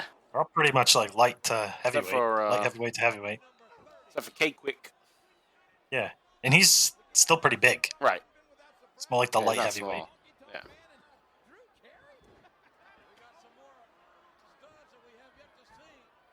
Yeah. 9 more people. JR selling the fact that they still have better guys on the roster. They haven't showed, not better, but top tier guys they haven't showed. Even though none of these, no one in here is really a scrub. No, well, K-Quick's a scrub at this time. Yeah, that's true. Yeah. Let's say Albert, maybe. Well, if you think long term, like all these guys. Oh, no, okay, yeah. Yeah. Like length of their career. Another guy. Here's Regal. William Steven Regal. Kick to the gut to K-Quick. Regal with those sweet forearms. Yeah, uppercuts, forearms. Yeah. Forearm uppercuts. From uppercut. Nice slam down to the middle of the mat. Now Kane attacks K-Quick. Val Venus is working with The Rock in the corner. You have Hardcore. Who's he with? Who's he mingling with there? Don't have the camera angle this time.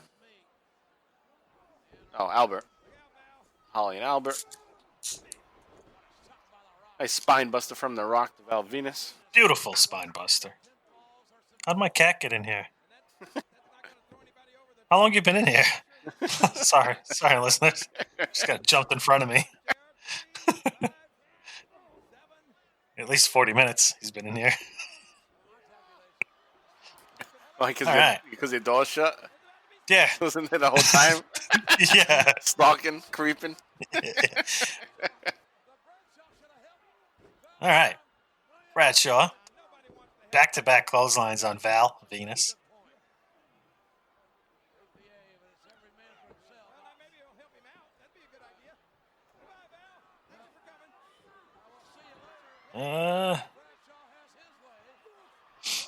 Who do you think's the next one out?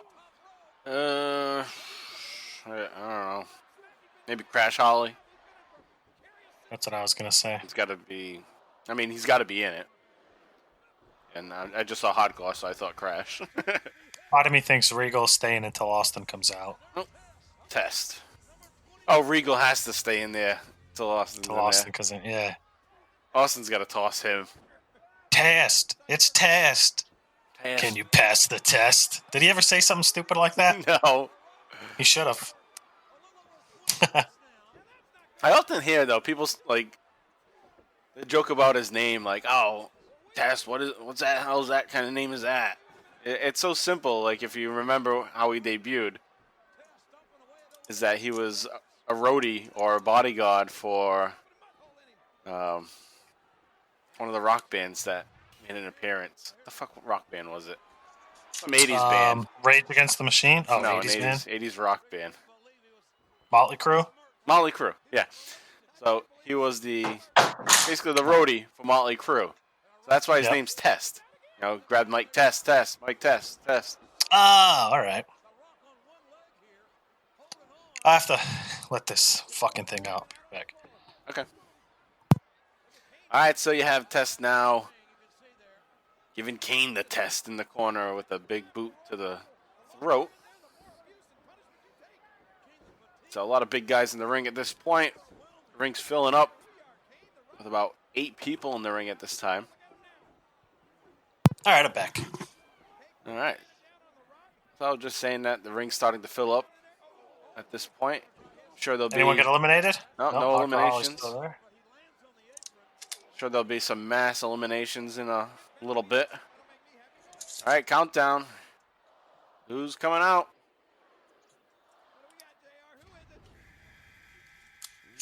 Oh. Speak of the devil. Speaking of the Big Show, so I guess this is the Big Show because he is here. He's back. And it's the big bad show tonight. Yeah. Big Show with a nice little boy's haircut. Test is eliminated big time. All right, so yeah, this does make sense that Big Show's in there to clear some people out as we get to the end of this match, as Big Show was the 23rd entry. Oof. Bradshaw going at that it. really hurt him. And up, choke slam down to Bradshaw.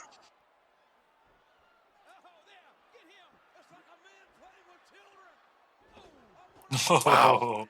He's looking good. Looking At this fresh. point, he becomes a possible favorite. Yeah, because he's back. You're wondering, Yeah. well, what's he back? Do they catapult him into the? You know, and if he wasn't to win, then he should start a big feud with somebody here. A big feud. And it's going to be Kane. Yeah, that makes most sense. Wow. Wow. Oh. Oh. Rock It's kicks like him. choke slam party. Things are heating up. And that's it. Oh, wow. Okay. That's All way right. off. That guy in the front row with the tie and the white shirt can't believe it. Hands on his head. This crowd's going He's nuts the now. Honorary member of Right to Censor, that outfit. Yeah. That's probably what he was going for. Big Show's pissed. Uh-oh. Spanish announce table's safe for now. Oh, so here's the feud. Rock's going. Big Show's going after the Rock. Yeah, and there's Crash. I didn't know who this was based on the music. Did you? No. I was like, who the fuck is this? For a second, I was like, are they editing it out Undertaker's music? Oh. Big Show's taking up the Rock for a ride. Right through the announce table. Not even the Check out the Spanish long announce hair. table. The Spanish announce table is probably saying something on their commentary like, oh, thank goodness we didn't get our table smashed. There's this coming. Yeah, I bet. They're going to get it much worse. Look at, he's got the fucking, what is that? All right, so Big Show's back, and he's bad. He's a heel. He's a heel. He's a heel. It's like, Big Show, your shirt doesn't match your haircut. The fuck, man?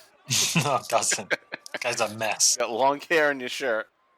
Short hair now, with an earring. Armpits. Yeah. All right, everyone's beating on Kane. All these scrubs beating on Kane. So the Rock's going to have a little break at this point. So He's going to get ready for round 2 of the match. He's going to be ready to get back in the ring once there's like 3 people left.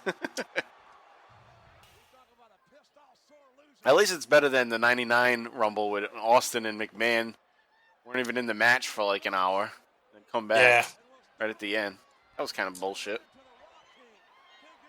Hey, we didn't watch last year's Rumble, the 2000 Rumble, because Austin wasn't around.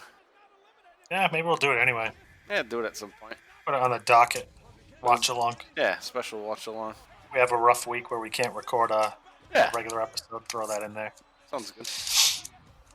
And there's the Undertaker rolling. Hell yeah. What you gonna do now?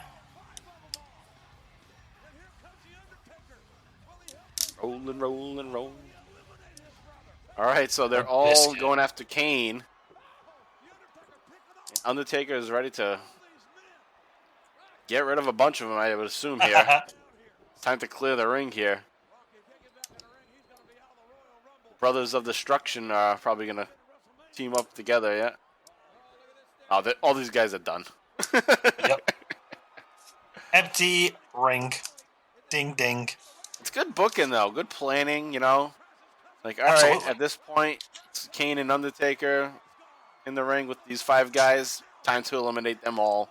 Start the match fresh here. So now it's just Kane, Undertaker, and The Rock still on the outside. So now there's true competition. Yeah, it's like the last act here. And there's only 5 contestants left. And we know the 30th contestant is going to be Rikishi because you're in that spot. No. Predetermined. Yep. So there's 4 others. It's all predetermined, guy. You didn't know that? Undertaker with his Sarah tattoo. Fucking dumbass. Stupid. Get it removed. All right. Who's number 26? This tense moment, this stare down. Who's going to be the victim of the Brothers of Destruction? That's my brother. Scotty, look at Scotty Too Hot. He's walking out there, scared shitless. Like, this poor guy. Bump City. Usually, Bump City. Usually comes out happy and dancing. Turn it up. It's like Streets of Rage music. Turn it up.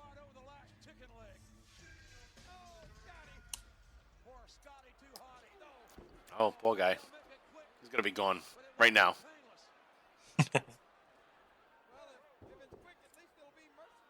Going to last a minute.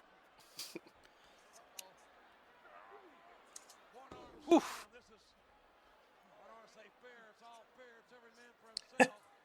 Even the crowd's just like, ugh. Yeah.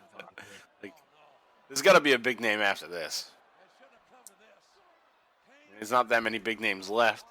I mean, Austin, obviously. He's going to come in eventually.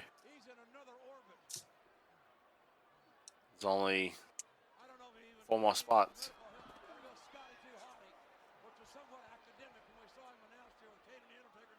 All right, The Rock's finally getting up. Rock looks dazed. Some good acting. That's why he's the star of Hollywood now. Yeah. The guy in Hollywood. All right. That's crazy. Here we go. Countdown. 3, 2, 1.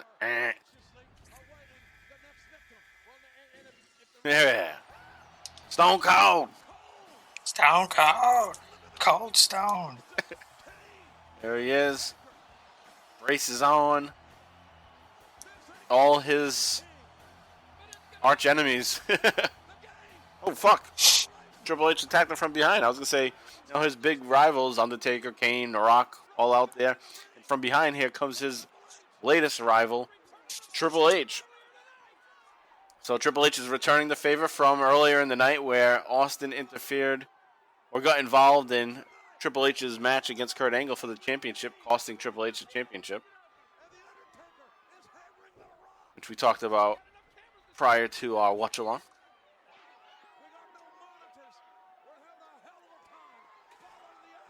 And Triple H is beating the hell out of Austin in the aisleway. good way to start Oh off my gosh. Austin, though. Yeah. Because it basically puts into your head like, shit, he's going to get screwed and not win the Royal Rumble. Stacking the deck against them early. Right. And there's not much time left, so you got to do it right away.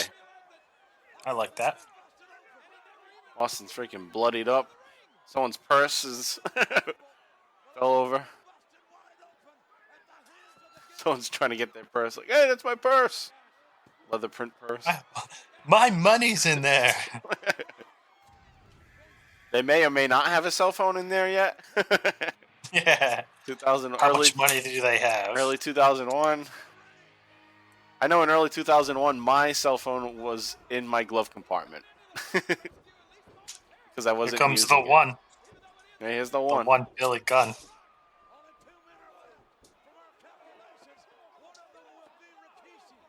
You know, all the referees. Some fake referees, it looks like. A couple guys just wearing ref shirts that aren't refs. Yeah. Here, put this on. It doesn't fit. Make it fit.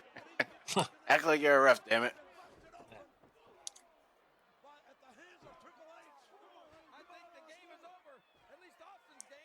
Wow.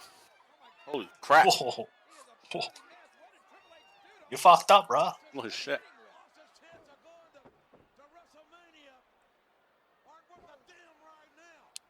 Billy Gunn. Billy Gunn looks weird right now as the one. His hair, some darker.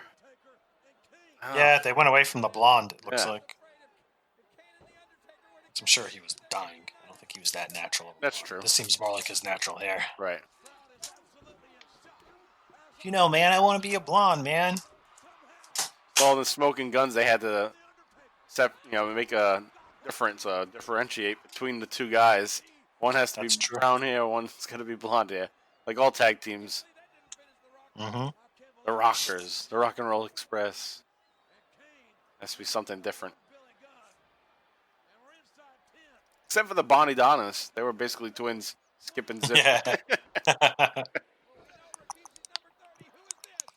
All right, who's this? Number 29. Ooh, that's Islander music. That means it's Haku. Haku. Love this guy. Haku's the man. That's what my hair looks like right now. Does it? That's awesome. You're going to get pants like that now. Haku, tough motherfucker. I always liked Haku, even back, early 90s. Same here. I thought he was cool. I don't know. Yeah. Shit, This look is at that before blood dripping. the stories you hear about him. Right, yeah, I didn't know any of those stories of him being a badass. He just, I don't know. Seemed like a cool mid-carder to me as a kid. Not that I knew what mid-card meant at the time, but I was just like, oh, this is Haku. And he's with Andre the Giant, Bobby Heenan.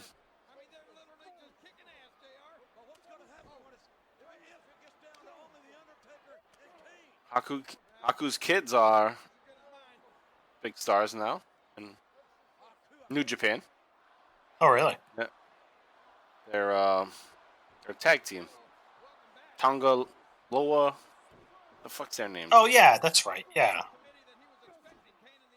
I don't remember their names, but I know. Now I need to know. I can't think of their names off the top of my head. Tama and Tonga, right? Yeah. Bullet Club. Yeah, Tongaloa.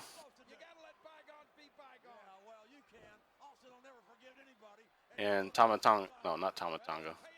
That was his tag team partner.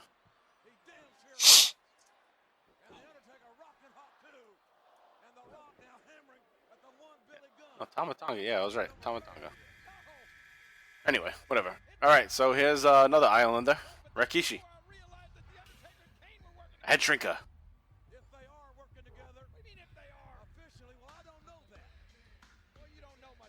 All right, so Rikishi's mission, to get the Islander boys noticed has worked, because right here in the final minutes of this match, you have Rikishi, Haku, and The Rock all in the match. All in the Rumble.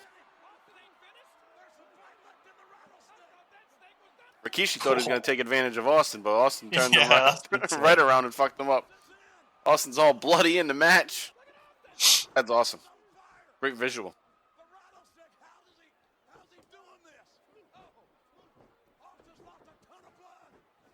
Maybe I'll change the name of this episode to Bloody Rumble. It's tough to come up with names for these Rumble episodes. I was thinking like 3P, something like that. It's not in a row, so he said, nah, that doesn't work.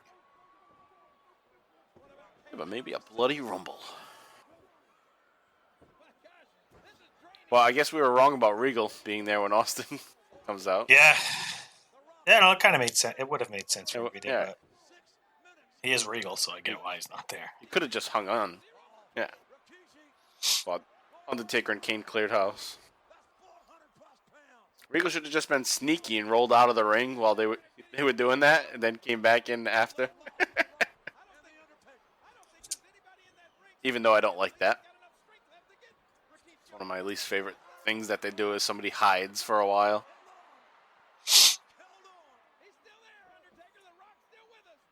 Undertaker with the Rikishi. Kane and Austin going at it. Now Austin going after Billy Gunn. The Rock's still kind of down and out. Just hanging in there. Lingering. Plotting. Planning. Oh, shit. Wow. Didn't see that coming. No. Savant kicked Undertaker, and Undertaker is out of the match. Oh, fuck. I was just going to say, there's multiple winners in this match at the time with Undertaker, The Rock, Austin, and even Kane. No, Rikishi's not going to fucking win. No way Billy Gunn wins. Today they would do something like that. Billy Gunn wins the Royal Rumble with all these guys. Yeah. He's the one. Yeah. Being that he is the one, he should have been number one to come out in the Royal Rumble. It's like 10. What was his name? Ty Dillinger? 10, yeah. Ty Dillinger. Yeah, Ty Dillinger. He came out as number 10 in the Rumble, which was so fucking obvious. What's his name now? Sean Spears? It's his real name. Yeah, I think it's his real name. Rikishi out. The Rock knocks his ass over the ropes. Undertaker rode off on his motorcycle? It's funny. I should have showed him, but you can hear it. Sulking and shit. It's like, fuck off. Fucker. I'm going to ride this damn What bike. the fuck? Yeah. Ooh, famous and a middle finger to Austin from Billy Gunn.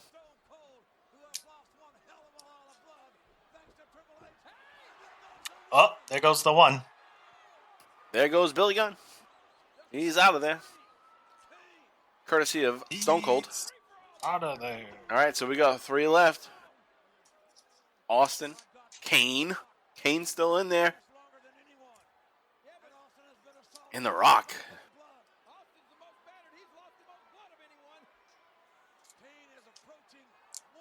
All right, so, obvious scenario here.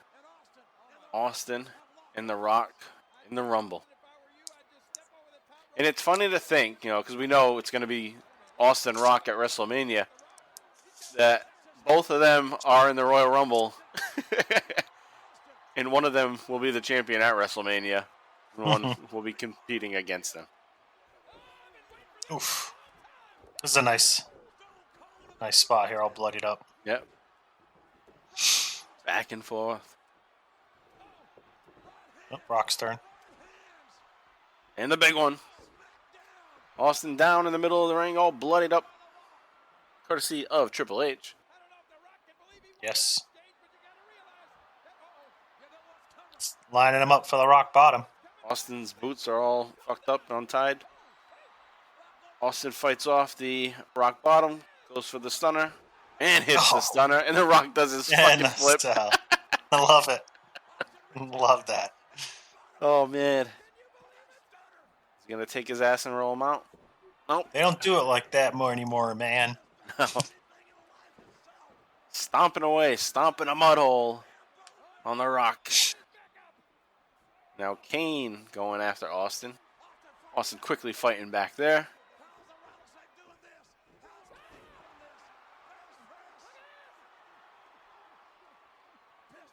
shit.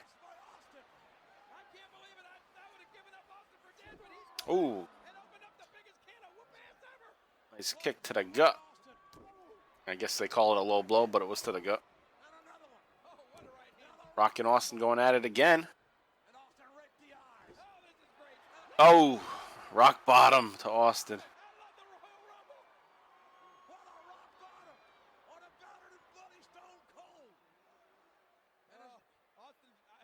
Nice face. Nice face sign. Yeah, keep in mind, listeners, there's no more contestants coming in. This is it.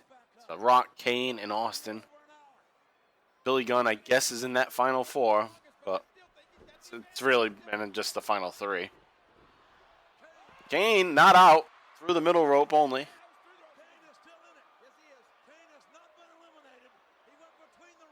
right, so while Kane takes a little breather there, you have Austin and The Rock. Gonna have a little stare down in the middle of the ring, I'm sure.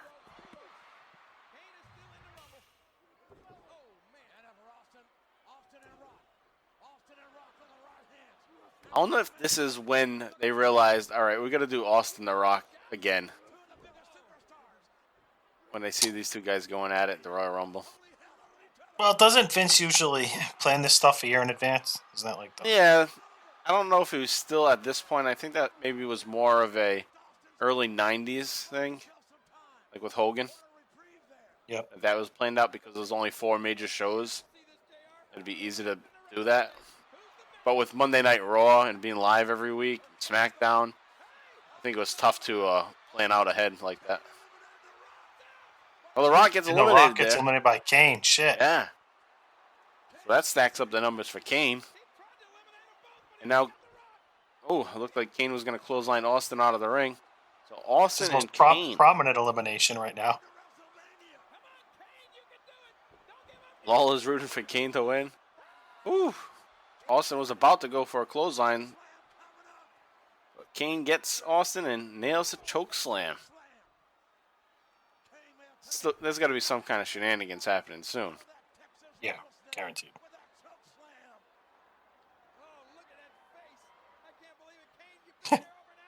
Bright blood. He's bloodied up. All right. Kane says it's over.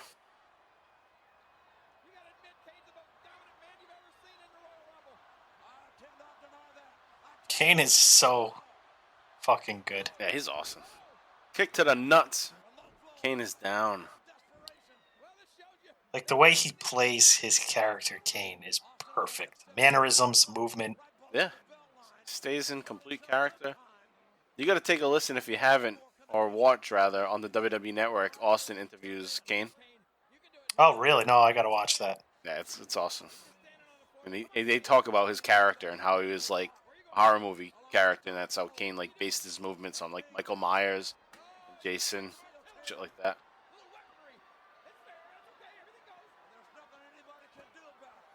So Kane grabs a chair and is now in the ring. Austin hanging on, looks exhausted. Although he came in at 27, he looks exhausted. But he got his ass kicked by Triple H. And his fucking boots are untied. That must be annoying him. Yeah, big time. Oh, Austin gets the stunner. Oh, you know what? He doesn't act like it is, Lewis. But the problem here is that Kane is down in the middle of the ring. How are you going to get a big guy out like that? Yeah. That has to be what they're saying on commentary. Austin has a chair. Oh, we're going to get a nice chair shot here. Boom! Oh, he's just going to hit him until he falls out of the ring? All right, so he got Kane all the way to the ropes. Clothesline. Kane is out. Austin wins. The crowd's fucking ape shit. A bloodied Austin wins the Royal Rumble for the 3rd time. And this looks good because, I mean, Kane dominated this whole Rumble and... Yeah, right. Kane gets that big elimination. All right, so let's look at the time. So we have Kane in the match for 53 minutes, or nearly 54 minutes. And Kane eliminated 11 people in this match.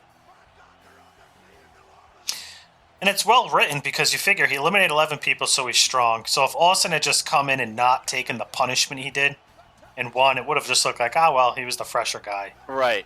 But because he took such a fucking beating, the Triple H attack and shit. Right, which is what we said, is that it was good to plan it that way, to stack the deck against Austin. Yep. So that it looks like he's fighting back for something rather than just basically snubbing somebody out. So, yeah, they did a great job building Kane here. So Kane comes away strong, big time.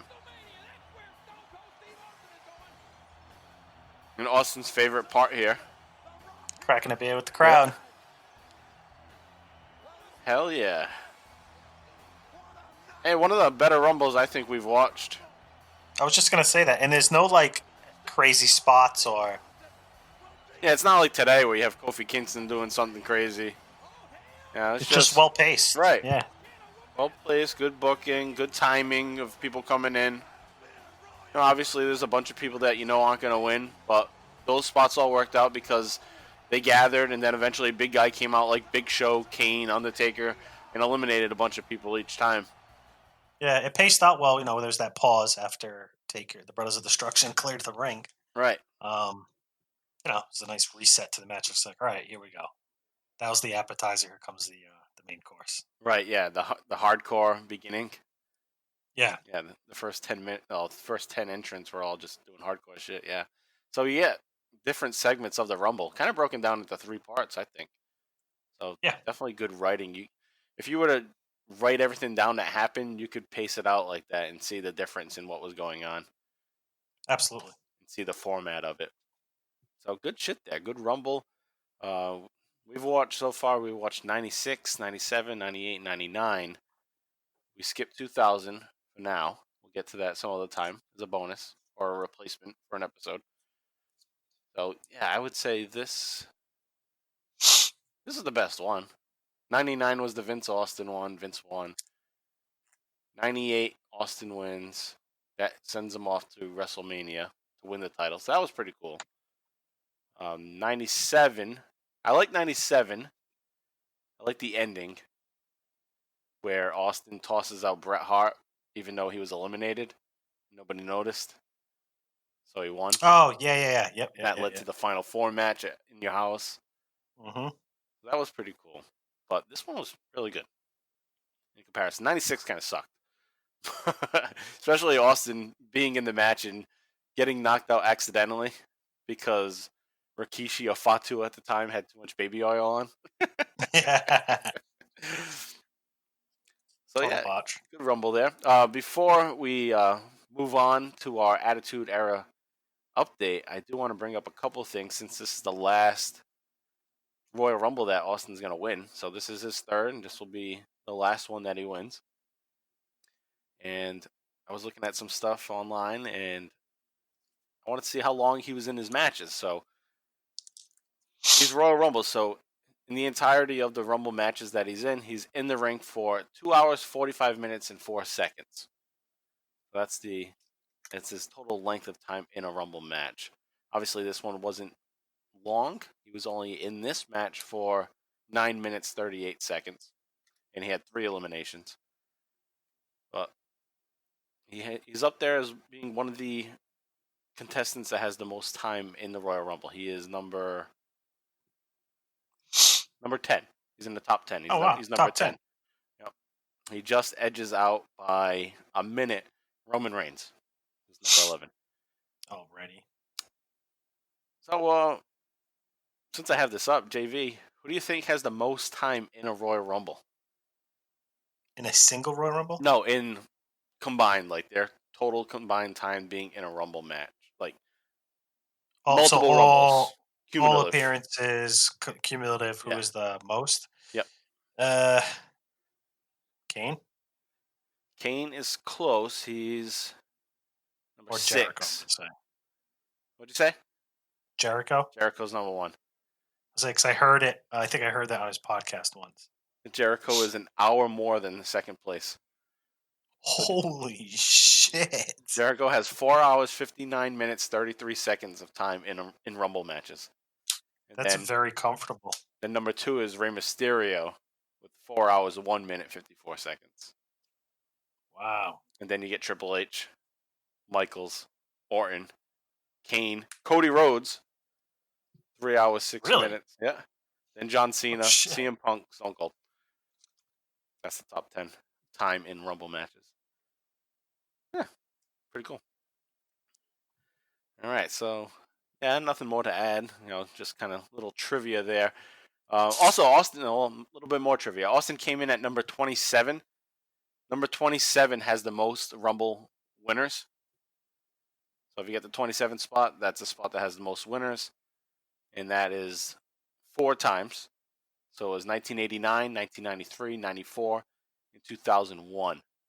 So in 89, that's Big John Studd. 93 is Yokozuna. 94. Well, 94, shit. Who came in 27? Because 94 was a tie, I think, right? 94 was Luger and Hart.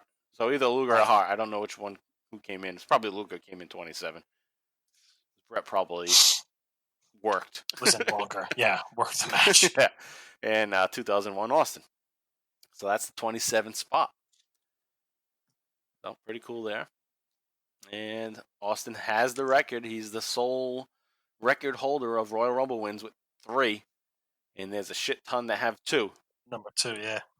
And the guys. Cena, Reigns. No Reigns. Reigns only won. Oh, he didn't win 2 yet? No. Oh. I'm sure he will. Lesnar? Nope, not Lesnar. Orton? Yep. Sheamus? No, not Sheamus. Shawn Michaels? Shawn Michaels won back-to-back years, 95, 96. Hulk Hogan. Good, yep. He did back-to-back years, 90, 91. I mean, one's gonna be obvious. Well, I mean, 2 should be obvious. This guy is like the leader of all these other guys having multiple wins. Let me just say that. The Rock? No, not The Rock. He only won once. Once, right? 2000. That won twice. He's bigger than all these names. Taker. No, Taker maybe won once. Did he ever win on Rumble? I think he won once. I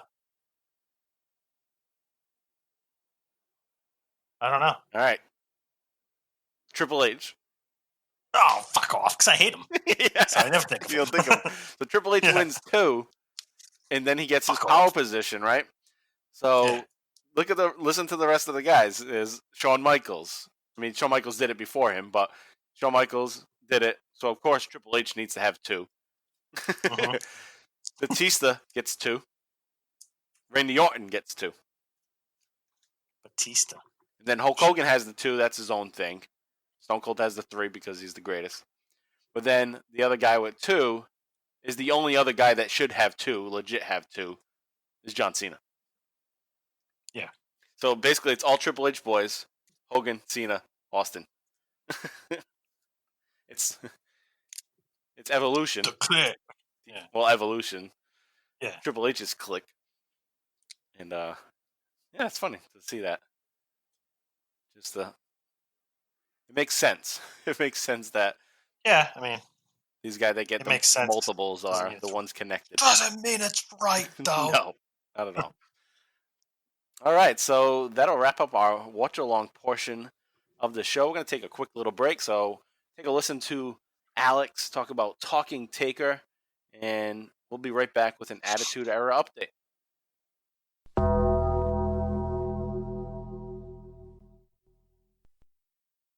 What's up, rattlesnakes? This is Alex Dorio, one half of the Talking Taker podcast. And even though Stone Cold might say DTA, don't trust anybody, we hope you'll trust us when we say if you love the Bottom Line Wrestling Cast, you'll also enjoy what we're doing over on Talking Taker. Each week, my lifelong wrestling buddy and fellow creature of the night, Mr. Travis White, and I explore one pay-per-view match in the career of the greatest professional wrestling character of all time, The Undertaker. We're right in the heart of the Deadman's second coming in the late 2000s, but we've got over 125 episodes, so you can jump in from the beginning or pick and choose from some of your favorite moments, including every single Undertaker versus Stone Cold Steve Austin match analyzed in detail, including a great crossover episode with our buddies here at the Bottom Line Cast. You can listen to us wherever podcasts are found, and you can follow along our journey at Talking Taker on Facebook, Twitter, and Instagram. Thanks to Mike and JV for letting us plug the show, and take her easy.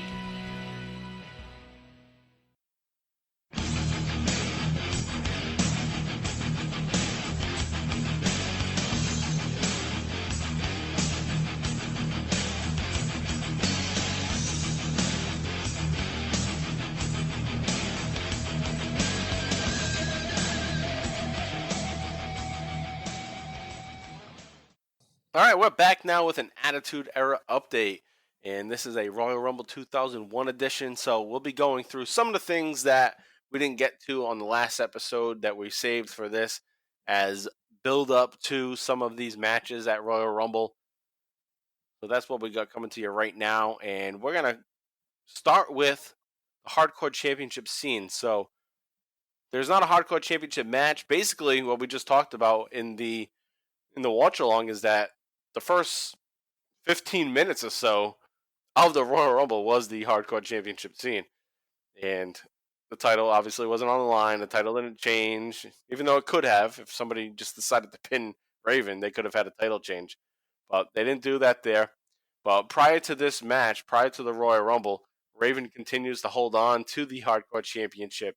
And he's been leaving in getaway cars every week. So he's been just sneaking out of there. So that's very smart strategy that Raven has, is to just have somebody waiting and just get the hell out of there every week so that he can't get pinned. So they are alluding to there being a mystery driver. So that's one thing that we're going to keep an eye on in the weeks to come, is who is this mystery driver that is driving Raven away. And also at the same time, we have Steve Blackman and Hardcore Holly having issues with each other. And we talked a lot about that during the watch-along portion in that first part, which we talked about as being the Hardcore Royal Rumble. So that's what's going on in the Hardcore Championship scene. Now that brings us to the Tag Team title scene. And what we have going on is the Dudley Boys and Edge and Christian in a slight feud here building up. And it all kicks off really, or continues on Raw 397 from January 8th, 2001. And Edge and Christian are going to bring a table to the ring. They're going to have a promo, and they're going to discuss their upcoming title defense against the Dudley Boys at Royal Rumble. So this match is made at this point. And they're going to introduce the Dudley's parents. It's Mother Faye and Levon. This is funny. So you got these... This poor lady. This lady's a trooper. It sure is. She should be in the Hall of Fame. It's kind of like... Drew Carey can get in after right. He eliminates himself. The fuck? This lady should be in. Yeah. Yeah, it's like... not Fabulous Moolah. Mae Young. Like Mae Young taking bumps. So his Mother Faye, she's going to take a bump through a table. She gets slammed through. Poor guy. The dad, the Levon, he gets beat up too by Devon. So pretty funny, and it's not something that's very memorable, but watching it, I was like, oh, shit, this is pretty funny, as they help build up to the match.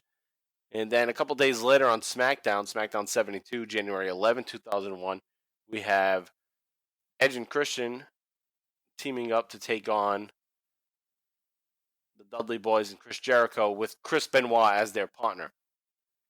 So Edge and Christian come down to the ring. They're wearing Oakland Raider jerseys. They're wearing 96 and 24, which is Darrell Russell and Charles Woodson. So wanted to take note of that there. And this is happening just days before an AFC Championship game. So during this promo, Edge is going to take his jersey off, his Oakland Raiders jersey off, and reveal that he has a Baltimore Ravens shirt on underneath, which is their opponents coming up on January 14th. And the Baltimore Ravens are in attendance. A lot of the A lot of the players are in attendance there, so they're laughing their ass off. No, the Raiders fans are laughing their ass off when he does that. And what's funny is it's ironic that the Raiders do get their ass kicked in that AFC Championship game. They lose 3-16. Oh, that's an Austin reference. They lose 3-16. There we go. So the Raiders lose 3-16 in the AFC Championship game on January 14, 2001. At first, I was thinking, "Oh, is this the year that the Patriots beat them?" But that was the next one. Yeah, it's the 2001 season, but 2002 playoffs in Super Bowl in 2002. Yep. And then from there on SmackDown 73, so a week later on January 18th, Edge and Bubba Ray go head to head. And real quick, we beat them in the divisional round. Yes, yeah, it wasn't not the AFC conference championship. Right. That's right. That was the Colts, right? Steelers. Oh, Drew yeah, Bledsoe came in. That's right. Yeah, Drew Bledsoe won the game for the Pats. Yeah. Like, oh, what are we going to do for the Super Bowl? It's like Brady Stark or whatever. What a good decision. Yeah, I was a loyal guy, too. I'm always loyal to whoever the quarterback is. Even with Brady, it's like, nah, fuck Jimmy G. Fuck all these guys. Like, no, you keep Brady. Right. Regardless of how this all played out. And with Bledsoe, when I started, that's why I was what, 8 when they drafted him? 92, right? Bledsoe? Or 94? Yeah, Bledsoe. Yeah. And, like, I was young. Yeah, and I remember when they drafted him, it was like a big deal. It was like, is it going to be him or Rick Myra? Like, who are the Pats? Those are like the 2 quarterbacks, if you remember. So, like, Bledsoe was why I ended up loving football as a kid. So Bledsoe's a fucking gunslinger. Dude, to see what happened to him, it was tough. But I was like, this Brady kid's good, though, you know? Yep. So. Yeah, so back to wrestling. That gets forgotten a lot, though, is how big Bledsoe was to help reviving the Patriots. Yeah, you get these idiot people from other fan bases that just want to hate.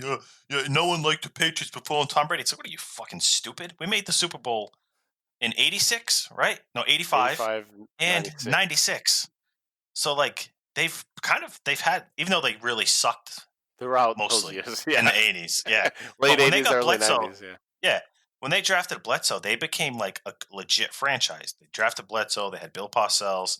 So, like, someone like me, it's like, yeah, I was 8. And that's like when you really start to like pick your home teams. You know what I mean? Like, you wear other shit. You wear what your parents buy you. But, like, I was a Patriots fan. I had a Patriots plaque with him and Ben Coates. Like, right. You wear what's also available. So that's another thing, is that while we lived in New England, Patriots clothes weren't selling at Bradley's, Caldors. No. They had Dallas Cowboys shit, Steelers shit, Dolphin shit, Giant shit. They didn't have many Patriots things until 96, until they made the Super Bowl. So you didn't have much option to get it unless you were going to go to the games and buy shit there. Oh, those fans are the worst. It's like people that are fans of like the fucking like Browns. It's like, dude, the Browns haven't been good since like Otto Graham. Was that 1956 or something? Like, what the fuck? Yeah. It's like you weren't even alive for that, most of you. Like, my whole life, Patriots have been awesome. It really. Like, my whole, like, whole adult life. Fan life. Yeah. You know what I mean? Adult life, fan life, even from 8 on. For the past fucking 27 years. Right, always, they've been awesome. Always a team to root for. Yeah. Even if they didn't make it. Since 94. Yeah. Anyway, so it's my sports rant of the episode. There we go. It's good to mix that shit in. Although there's probably many people like, fuck you, Patriot guys. You guys are fucking cheating. So, like, yeah, there's probably people thinking, oh, because Brady's left, you're going to now defend the shit before Brady? Yeah, I am. Yeah, we are. Because it was good. That's how it works. And guess what? That's what you do when you're a fan. And they'll be good whatever the next season is, too. So, hey, I'm telling you, 11-5. 11-5. I was going. That's what I said. It 9-7. You said 8-8. No, I didn't say 8-8. I said 9-7. 9-7. 9-7. I'll go 10-6. So. Yeah, there you go. More strength. 11-5. You watch that tough schedule. It is a tough schedule. Holy shit. Defense is still nasty. Yeah, it is. All right, so let's move on. So we have that one-on-one match between Edge and Bubba Ray.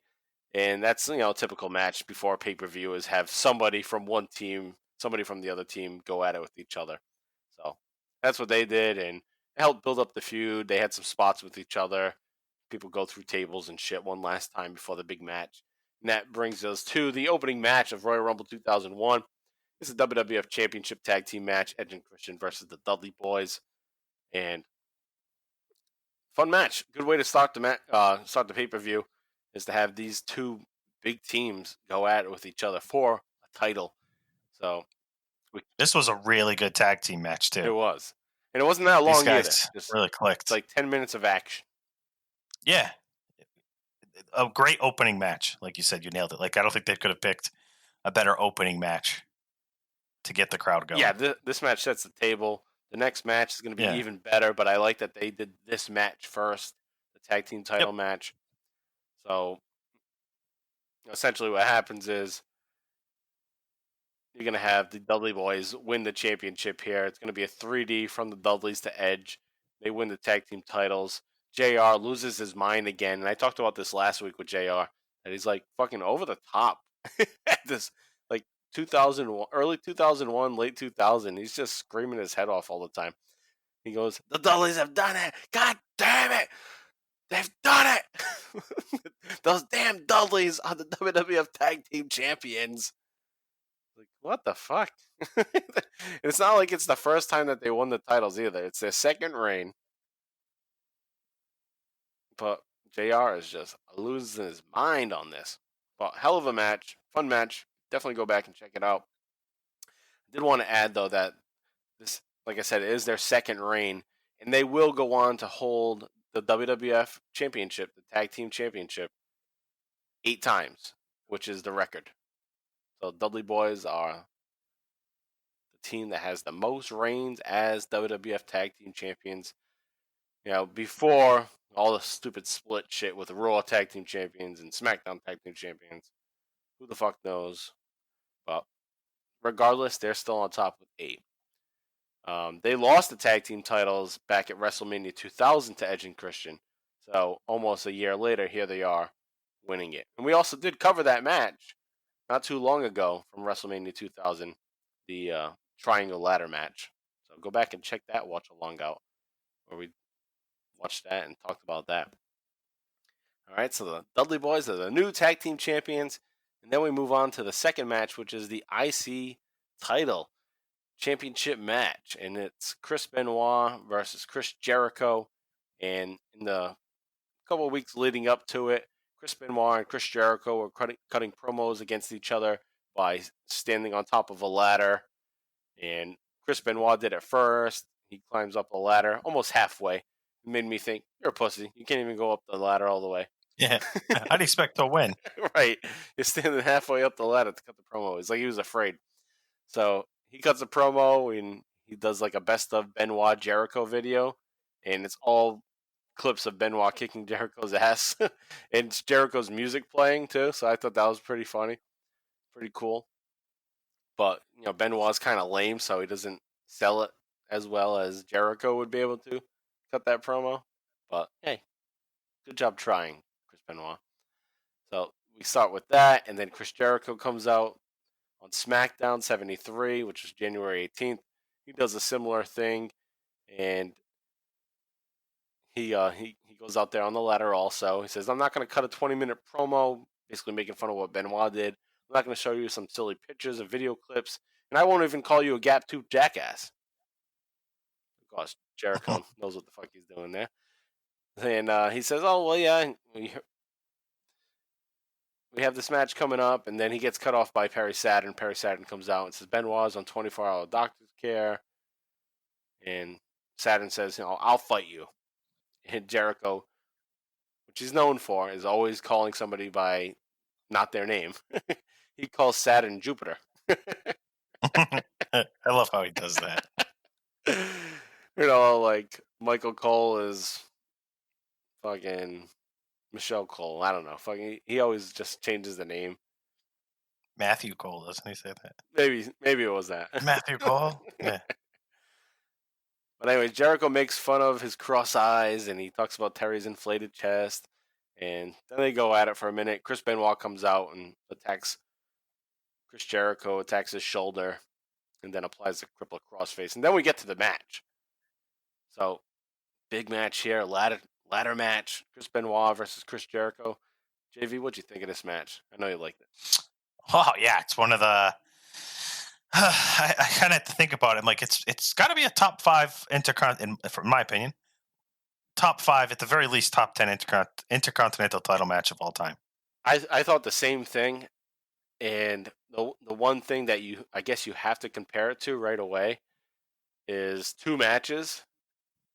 Yeah, Razor and Shawn, yep. WrestleMania 10 and SummerSlam 95, and this week, either just prior to watching this match or right after watching this match, Chris Benoit and Chris Jericho, I had watched the SummerSlam 95 match because gearing up for our special that we have in June talking about WWF in 95.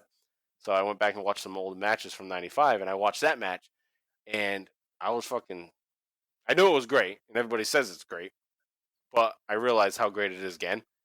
And this match was right up there with it.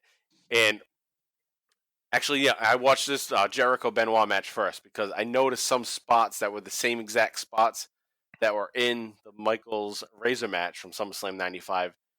And the first thing I thought was, wow, Jericho and Benoit probably directly took those spots from that match because of how great it is.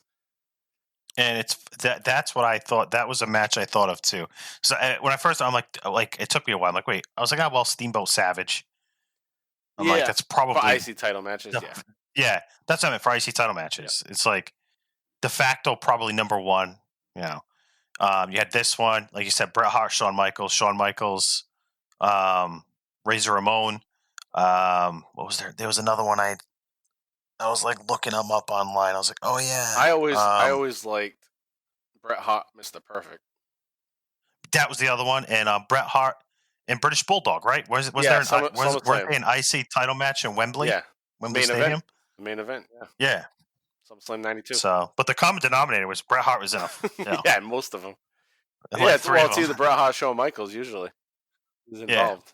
But these, I mean, spectacular. This is a great one. Yeah, it's right up there. Definitely stole the show. So it makes putting this match was like the perfect, which is why this Royal Rumble in 2001 is one of the better Royal Rumbles all time.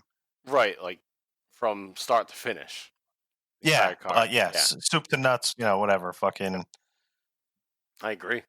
This is, of all the shows that we've watched, this is one that I was like, wow, there's nothing really bad on this show. I mean, we'll get to one bad thing, I think, but even that is not even going to be horrible. But we'll get to it. It's bad. It is bad. Yeah, it's bad. But usually there's a couple of things that are bad, and there's only one bad on this show. One, yeah, and it's not long. Right. Yeah, not long at all. So, yeah, hell of a match. I don't really want to break down everything in the match, but the one spot that I did notice from that Razor-Shawn Michaels match was the spot where the ladder is laid horizontal on the ring apron. And I believe it's Benoit's on the outside. Yeah. No, Chris Jericho's on the outside, Benoit's inside, and Benoit is going to go kick the ladder, like a baseball slide kick to the ladder, but Jericho takes the ladder and slides it to the right so that Benoit misses and slides out of the ring himself instead of hitting the ladder and then hitting Chris Jericho, which is what he was attempting to do. That same spot happens at SummerSlam 95 where Shawn Michaels is trying to baseball slide the ladder into Razor, but Razor moves the ladder to the right just in time for Shawn Michaels to slide out of the ring and miss. So cool spot, and I just thought it was so cool in that match that when I noticed it in the other match, I was like, oh, yep, that's where they got it from. Well, then there's the spot too. It's funny we were saying this. Benoit doesn't do the promo from the top ladder, but he does do he does his headbutt. Yes. From the ladder. Yeah. So I just realized that. So that's kind of like a big spot. It's like, I guess he ain't afraid. No, he was waiting for the match. Yeah. But yeah, this is nonstop action. It's hell of a match. Yeah, it's damn near close to a 5-star match, I would say. Maybe even is 5-star. I think I would give it a 5-star match. Yeah, it's the show. It's the match of the show. It's that good. Yeah. If I'm gonna put it up there, if you're in the top 10 of any type of match, yeah, it's gotta. So if we're gonna say IC match, you got to be like 5 stars. There's been so many matches throughout the decades and decades that there's been wrestling that if you're in the top 10 of a title match, any of the title matches, tag team, whatever, it has to be a 5-star match. There's been enough of them where you can accumulate 10 5-star matches for each belt. Yeah. And this is in a top 10 for IC matches all time. Yeah, so great match. Jericho, he wins the match. He becomes the Intercontinental Champion again, and 2 matches in a row to start the show. Title change. Yeah. And this is a turning point for Jericho's career, if I'm not mistaken. This is kind of when he starts to trend over the next couple of years and slide into the main event picture. Right. So, yeah, by the end of 2001, that's when he's going to get that championship, the Unified Championship. So, yeah, this is the beginning of his big year. Yeah, when the IC title did that, jump-started. Right. I mean, he's had it before because he's been around. He's been around since 99. But this one felt more meaningful. Right. Because even like the IC title before Benoit does it, isn't it mostly like clowns that have it? Not clowns, but it's like Val Venus, I think, right? Yeah. I mean, I have to go back and see. Because Val Venus has it he has the IC belt and Ivory has the women's belt. Oh, yeah. They have like 2 of the belts, right? Yeah. No, and I think China and Eddie. Yeah. Right? Yeah, China and Eddie had it.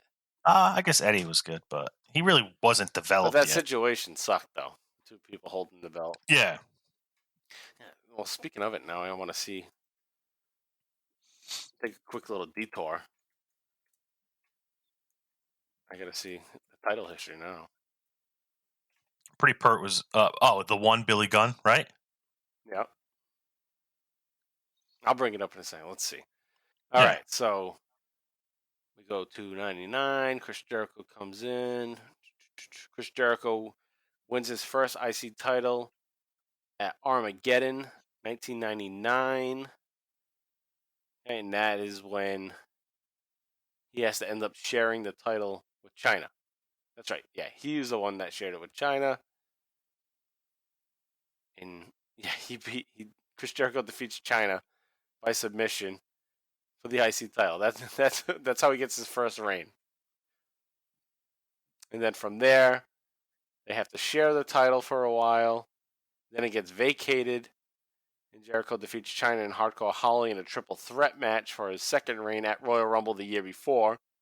So at Royal Rumble 2000, he won it by defeating Holly and China. Then he wins it for the third time, May 2nd, and he wins that against Chris Benoit. So then he beats Chris Benoit here again. So yeah, so the beginning of it, yeah, it's a fucking shit show. He's fighting China, Hardcore Holly. Yeah, so pretty shitty there. But now you're right. He's off and running with this title at this point, and he'll go on for a pretty decent reign with the IC title. He's gonna go for about 74 days with the title, so he'll hang on to it until right around WrestleMania, where he'll have it. So there's Chris Jericho in his fourth reign as the champion.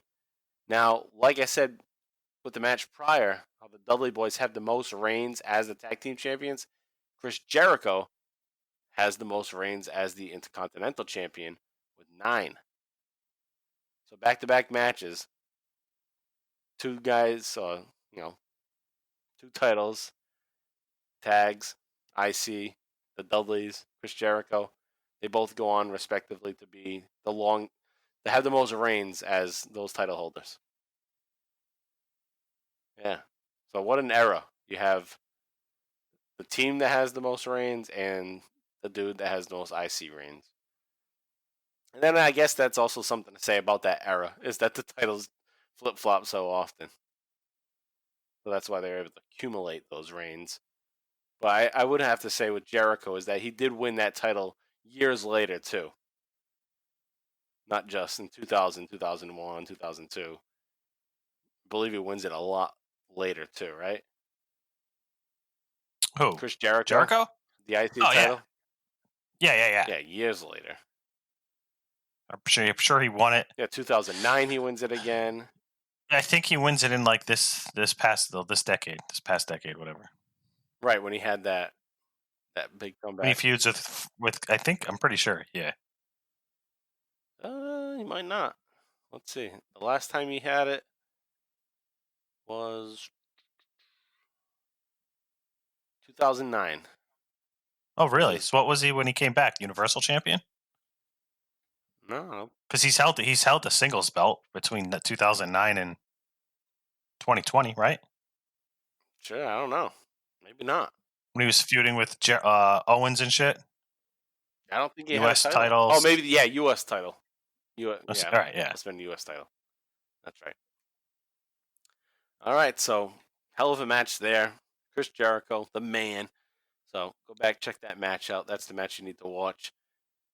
In addition to the Royal Rumble that hopefully you watched along with us earlier in this episode. All right, so now we move on to the one thing that's probably not that great. And this is the third match of the show. And it's China. China's back. But it all kicks off on Raw 398 from January 15th.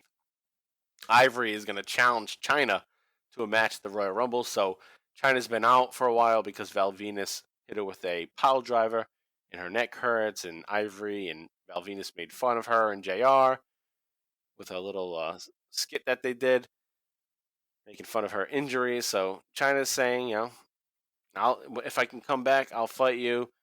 And I'll accept your challenge. Billy Gunn says that he supports China's return.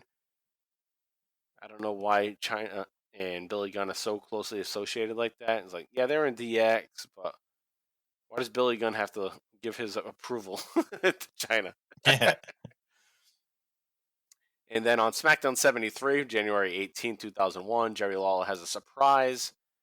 And Jerry Lawler's going to introduce the XFL Chicago Enforcer cheerleaders. And they suck. They're all in the ring fucking just doing nothing. They suck at dancing. So they're just a bunch of girls just wearing clothes and moving. That's all they are. And they're out there. The Right to Censor comes out, talks shit about the cheerleaders. Steven Richards goes out there, tells them to leave, get the hell out of here. And then Jerry Lawler brings back China. So China makes her return. And Jerry Lawler's going to toss out Steven Richards. China powerbombs Ivory. And that brings us to the match. It's the Royal Rumble 2001 on January 21st, 2001. And it's Ivory versus China. Now, this is not a long match. Very brief. But some things worth talking about is the way that it ends, basically.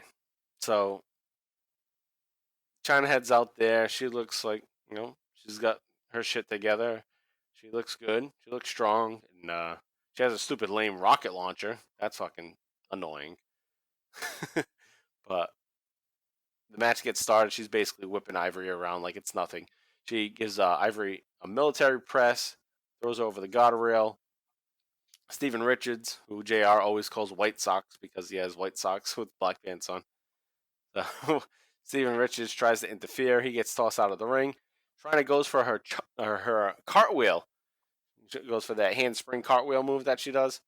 And she doesn't hit the elbow, and she just falls down, which seemed awkward. She just drops. And it looked like, I went back and clicked it a couple more times than I should have, given the match that we're talking about here, Ivory versus China. But it looked like Steven Richards was trying to get to a spot to maybe trip her, but he didn't get to it. And she just dropped anyway, even though he didn't get there in time. That's what I thought happened. But yeah, almost like a non-contact injury type deal. Right, like China knew she was supposed to drop, so she did anyway, even though Richards didn't get there in time to make it look legit. You know what I mean? Mm-hmm. So that's what I thought was happening. But they continue from there, and China just, she falls over, And Ivory just pins her. 1, 2, 3. So it's making you think like, oh shit, she must be really injured. She was able to just lose just like that. So apparently she's injured, and she's selling a neck injury. So she did her cartwheel, handspring, and I guess her neck hurt. So that's why she fell down and got pinned. But there was no impact at all. Like how did the neck get very injured? bad? Yeah, it sucked. So now you have the EMTs run down to the ring, and the match is less than 4 minutes long. But then we get the lame ass JR and Jerry Lawler being all like sad, like solemn commentary, like, oh, we don't know what's going on here. This is serious. And it's almost like, and Meltzer even reported this too, because I went to his shit to see like what was going on with this match. Like, is there something to this? Like with her falling down, was she really injured? I needed to know that. And he didn't have anything about it. Well, all he did report was, JR and Lawler were kind of reacting the way they did with Owen Hart's death. Whereas, this is, we don't know what to do. We don't know what to say here. And all like to help sell the injury, because they act that way when it was very serious with Owen Hart, but now they are here doing the same exact kind of reaction to something that's, which is shoot, in hindsight not very poor taste. Yeah. So right. So in poor taste to use that, or to use the feelings that they used when it was serious. So it's kind of like working the audience, but obviously that's what they do. But in poor taste for sure. Especially for this angle, like fuck China's storyline. Like, I know. It's nothing. It's the fucking shit match of the entire show. So that is the last match that we covered. That's the last storyline here on the Attitude Era update. So the next match after this match was going to be the WWF Championship match. So the only one other thing I do have to say is I thought that maybe this match should have come before the Royal Rumble, and not the WWF Championship match before the Royal Rumble. But I don't think it's a big difference or matters much at all. But I do think it would be a nice break to have. You have that great ladder match, and then you have, I don't know. Maybe the booking is perfect. I don't know. It was a great show, so I guess I can't really nitpick it too much. But I feel like after a WWF Championship match, you would want a kind of a cool-down match like this, China, Ivory, and then go to the Royal Rumble, rather than have the championship match and then go to the Rumble. Well, I think the way that it plays out, so the fact Austin gets involved in the match, and then that's fresh in your mind. Next match is the Royal Rumble, and Triple H tries to return the favor, which he does, but he doesn't. Not return the favor, but enact revenge. Right. Yeah, so like I said, and a much better outcome for Stone Cold.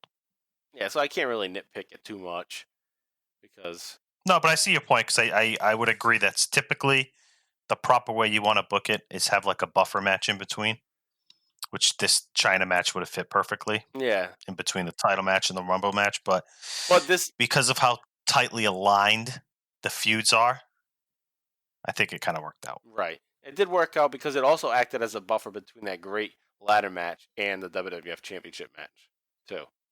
So, yes. That's true. Yeah. So you come off of basically the best match of the show. So then you get to get a little break here with this, and then get to the Kurt Angle Triple H match. So, yeah, I think it worked out well. And as I said numerous times throughout this episode, is that it's a great Royal Rumble pay-per-view. One of the best that we've covered. The best that we've covered. Better than 96, 97, 98, 99, 2000. We didn't cover 2000 yet, actually. But 2001. This is the best. Like, through and through. Best roster. Best matches. So, great show. Oh, yeah. All right, so, JV, anything left to say about the Royal Rumble pay-per-view 2001 before we move on? No. I think we can move on, and this was definitely one that we remembered, and we'll remember even more now that we've watched it. 20 years later? 19 years later. 19 years later. It's fresh again in our heads. until another 20 years. So we'll watch it again. Right. All right, so let's now get into our bottom line wrap up. And obviously, we're only covering one day here, and that's January 21st. And there's nothing to report on the house show rundown. So we'll move beyond that. But let's get to our oh hell yeah moment of the week. JV, it's probably pretty obvious, but what do you got for your oh hell yeah moment of the week? Austin winning Yeah. the Royal Rumble, of course. Yeah, that's exactly what I have.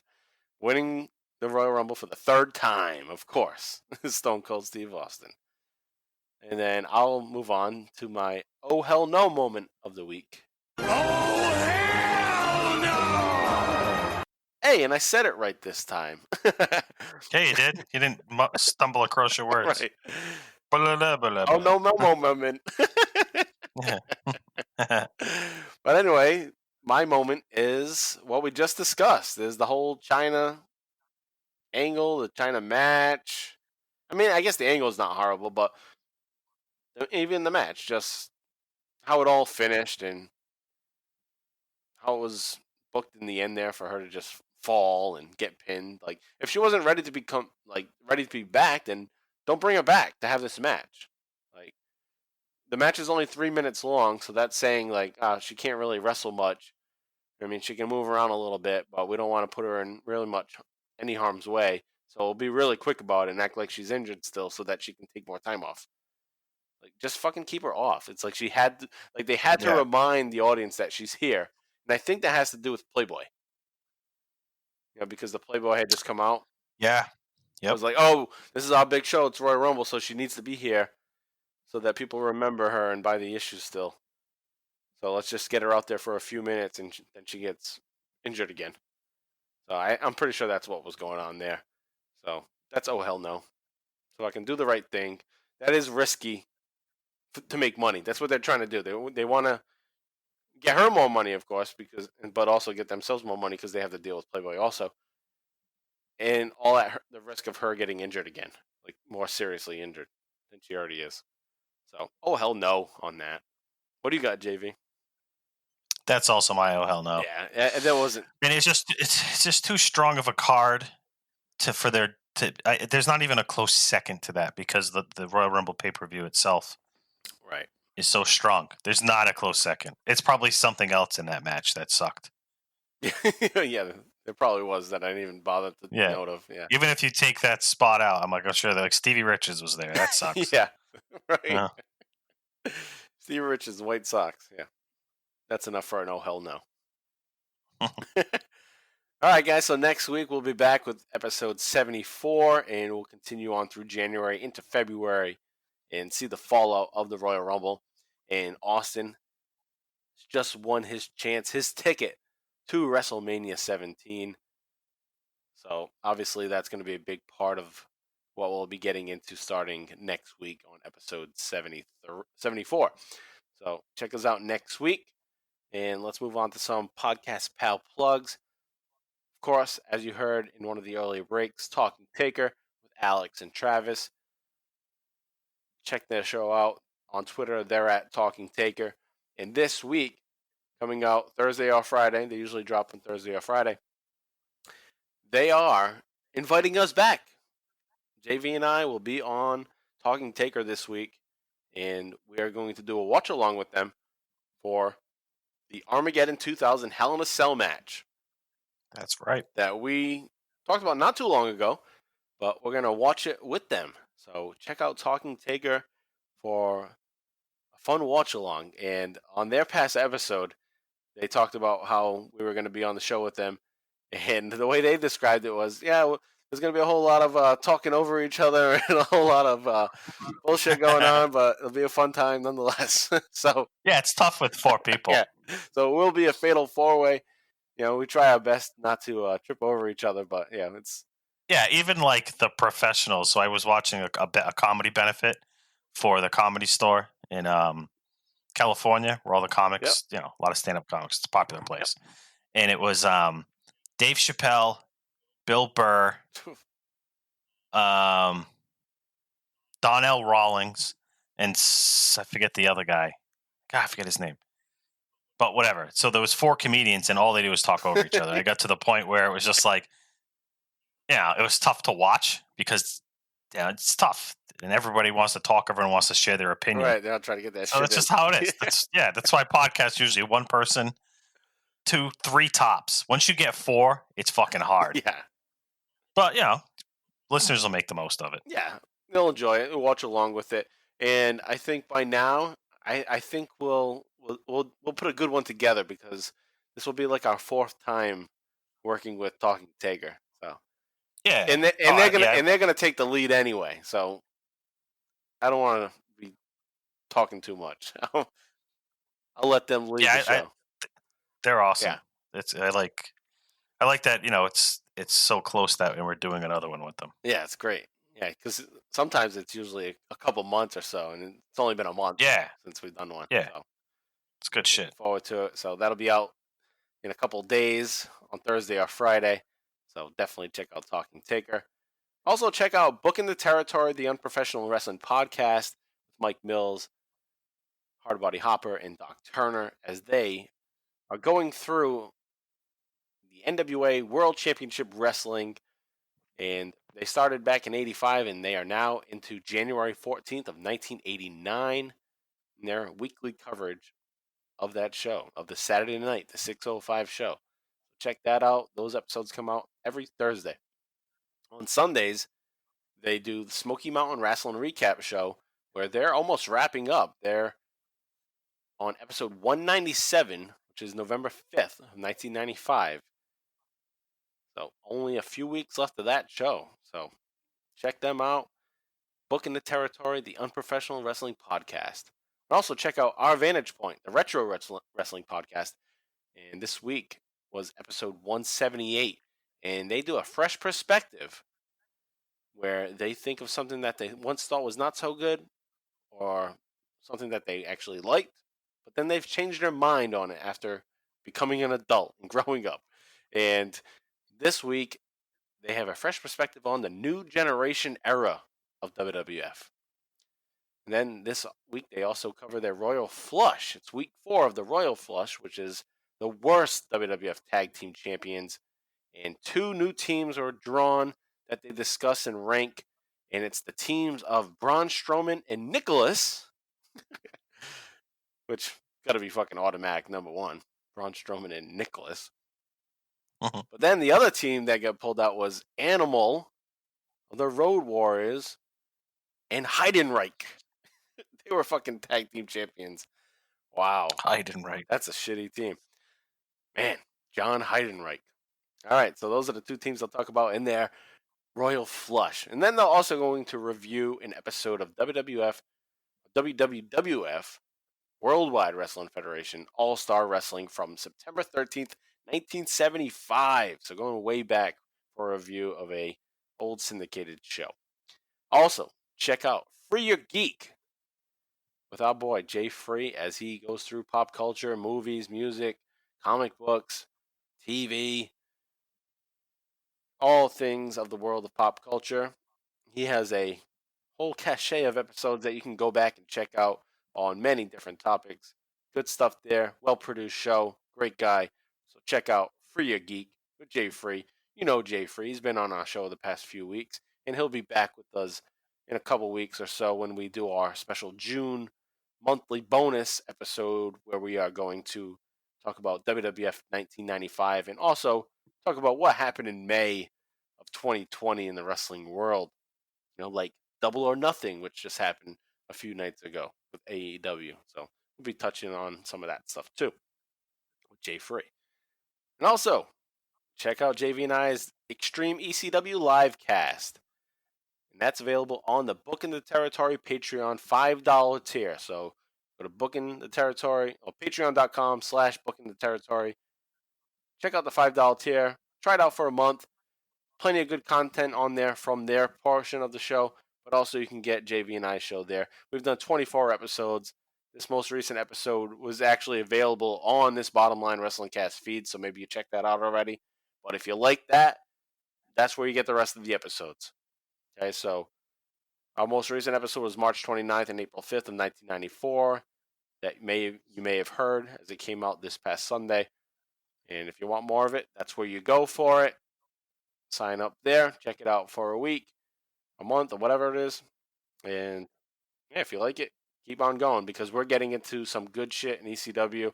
It's 1994, and that's when things really heat up for ECW. And they're only 4 months away from becoming actually Extreme Championship Wrestling. All right, so those are our plugs, and we're going to be heading out of here. JV, you got any final words to say? No. All right, guys. So with that said, we'll be back next week, episode 74, as we continue on this career of Stone Cold Steve Austin, January into February of 2001. I'm Mike Prue along with JV. We are out of here. We are stomping mud holes. That's a little J Free plug there. We are stomping mud holes and walking them dry. And of course, so long. And that's all I have to say about that.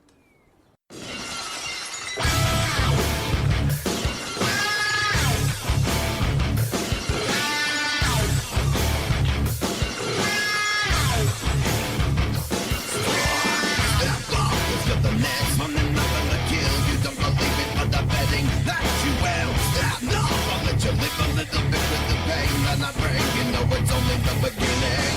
Step up, cause you're the next one. And I'm about to kill. You don't believe it, but I'm betting that you will. Step up, I'll let you live a little bit with the pain that I bring. You know it's only the beginning. Stop breaking the limit inside you. Stop making some more to hide you. I'm breaking the limit inside you. Stop making some more to hide you. I'm breaking the limit.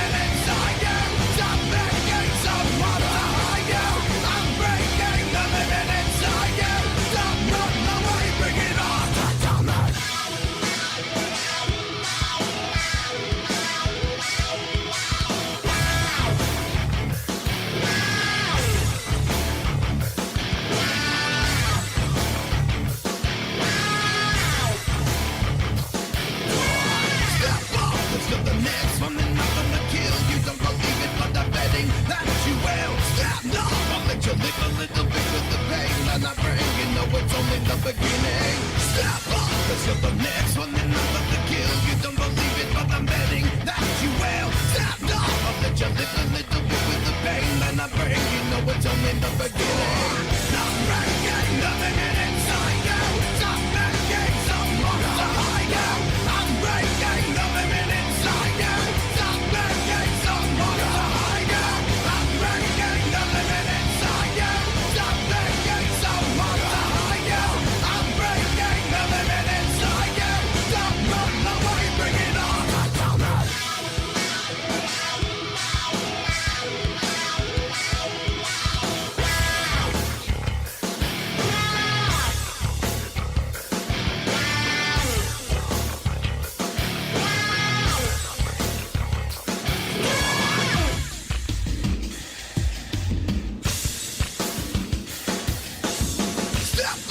You're the next one and I'm gonna kill. You don't believe it, but I'm betting that you will. Step up, I'll let you live a little bit with the pain that I bring.